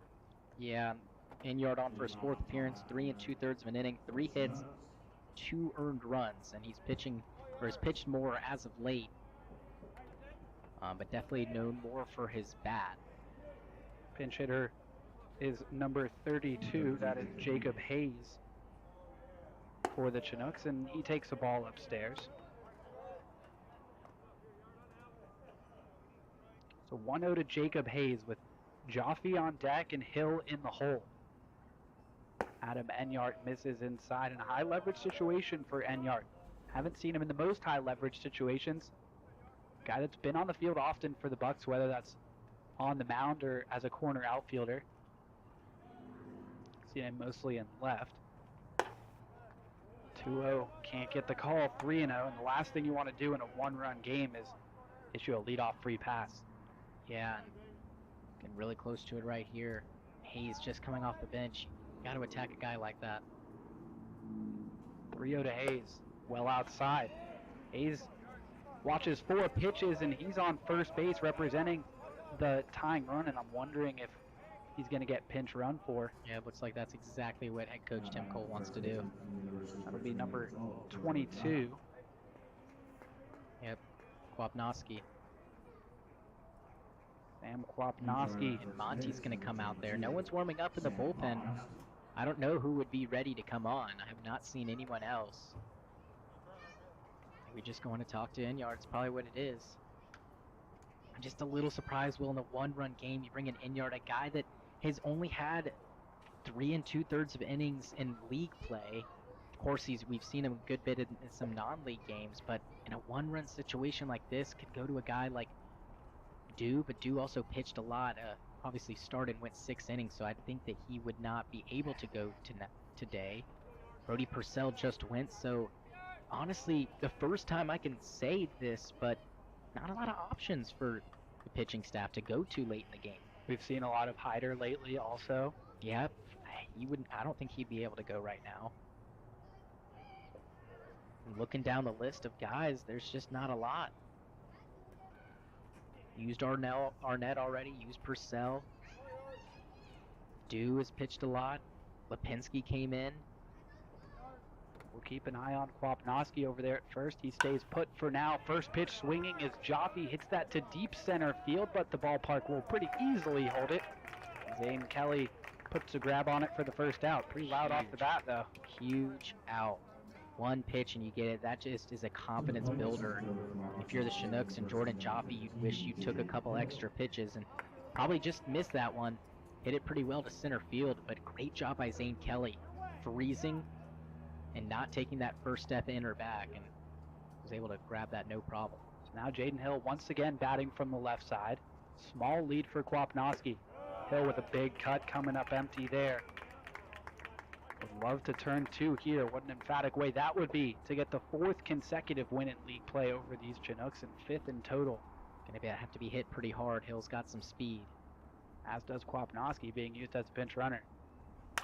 1-0 is hit to short. Burns has it, flips to Knowles for 1 on to first. That throw will not be in time, but still the Bucs will take the out, and that middle infield did all they could. Just not the best ground ball to turn 2 on. Nah, not at all, and a good job by Burns over there, ranging into the hole, and he was able to flip that ball to Peyton Knowles. That's a tough out to get in the first place, getting Kwapnowski over there at second. Like you said, pinch runner, he's got speed, and that ball's hit into the hole, and if it's hit any softer, Kwapnowski might have a chance at beating it out. So Jaden Hill at first base has 4 stolen bases on the year. He represents the tying run. Dagenhart at the plate is the last hope for the Chinooks. Enyart trying to put out the threat, a slow roller to second. Knowles gloves it, makes the throw to first, and the Bucs win. 4-0 on the season against the Chinooks in league play, 5-0 in total. And how about Adam Enyart after that leadoff walk, really getting things together? Yeah, he sure did, and all he needed was that pop fly, Will. It builds so much confidence after a walk to a guy that's a pinch hitter coming off of the bench. It definitely doesn't feel good. But then to one of the best hitters on the Chinooks, if not the best hitter, Jordan Jaffe, you get him to pop up to center field. It's a huge confidence boost. And then Jaden Hill, another great hitter for the Chinooks. You get him with almost a weak ground ball out to shortstop. You get it out there, and then just one more left. So just a great job by Enyart coming on in a spot where he's maybe not super comfortable, but a good job altogether. And a great job by these Bucs defensively. No errors on the day. Can say the same for the Chinooks, but these Bucs making some big plays defensively. We saw Hankins saving a run and then just adding on a run. I just want to go back to Cole Carlone taking third base when he started at first on the fourth ball of a sequence, and that comes up huge because then there's a ground ball when he's at third, and he's able to come home on that. That's the fourth run, and that's the winning run when the Chinooks come back to score 3 runs. We've seen the Chinooks battle back multiple times against these Bucs, but every time the Bucs are just able to hold on. Yeah, and just a great job. And like I said, Enyart maybe not super comfortable in that ninth inning. Is able to find some comfortability after getting that first out. He's just on cruise control after that, Will. Yeah, it should make him more comfortable now, that's for sure. We'll go ahead and give the final line for the Chinooks. 3 runs on 8 hits, no errors, 11 left. For the Bucs, 4 runs on 7 hits, no errors, and 7 left. The Bucs improve their record to 14-6 and stay, of course, atop the ABL standings. For Vic Massey, I'm Will Hopkins. See you next time.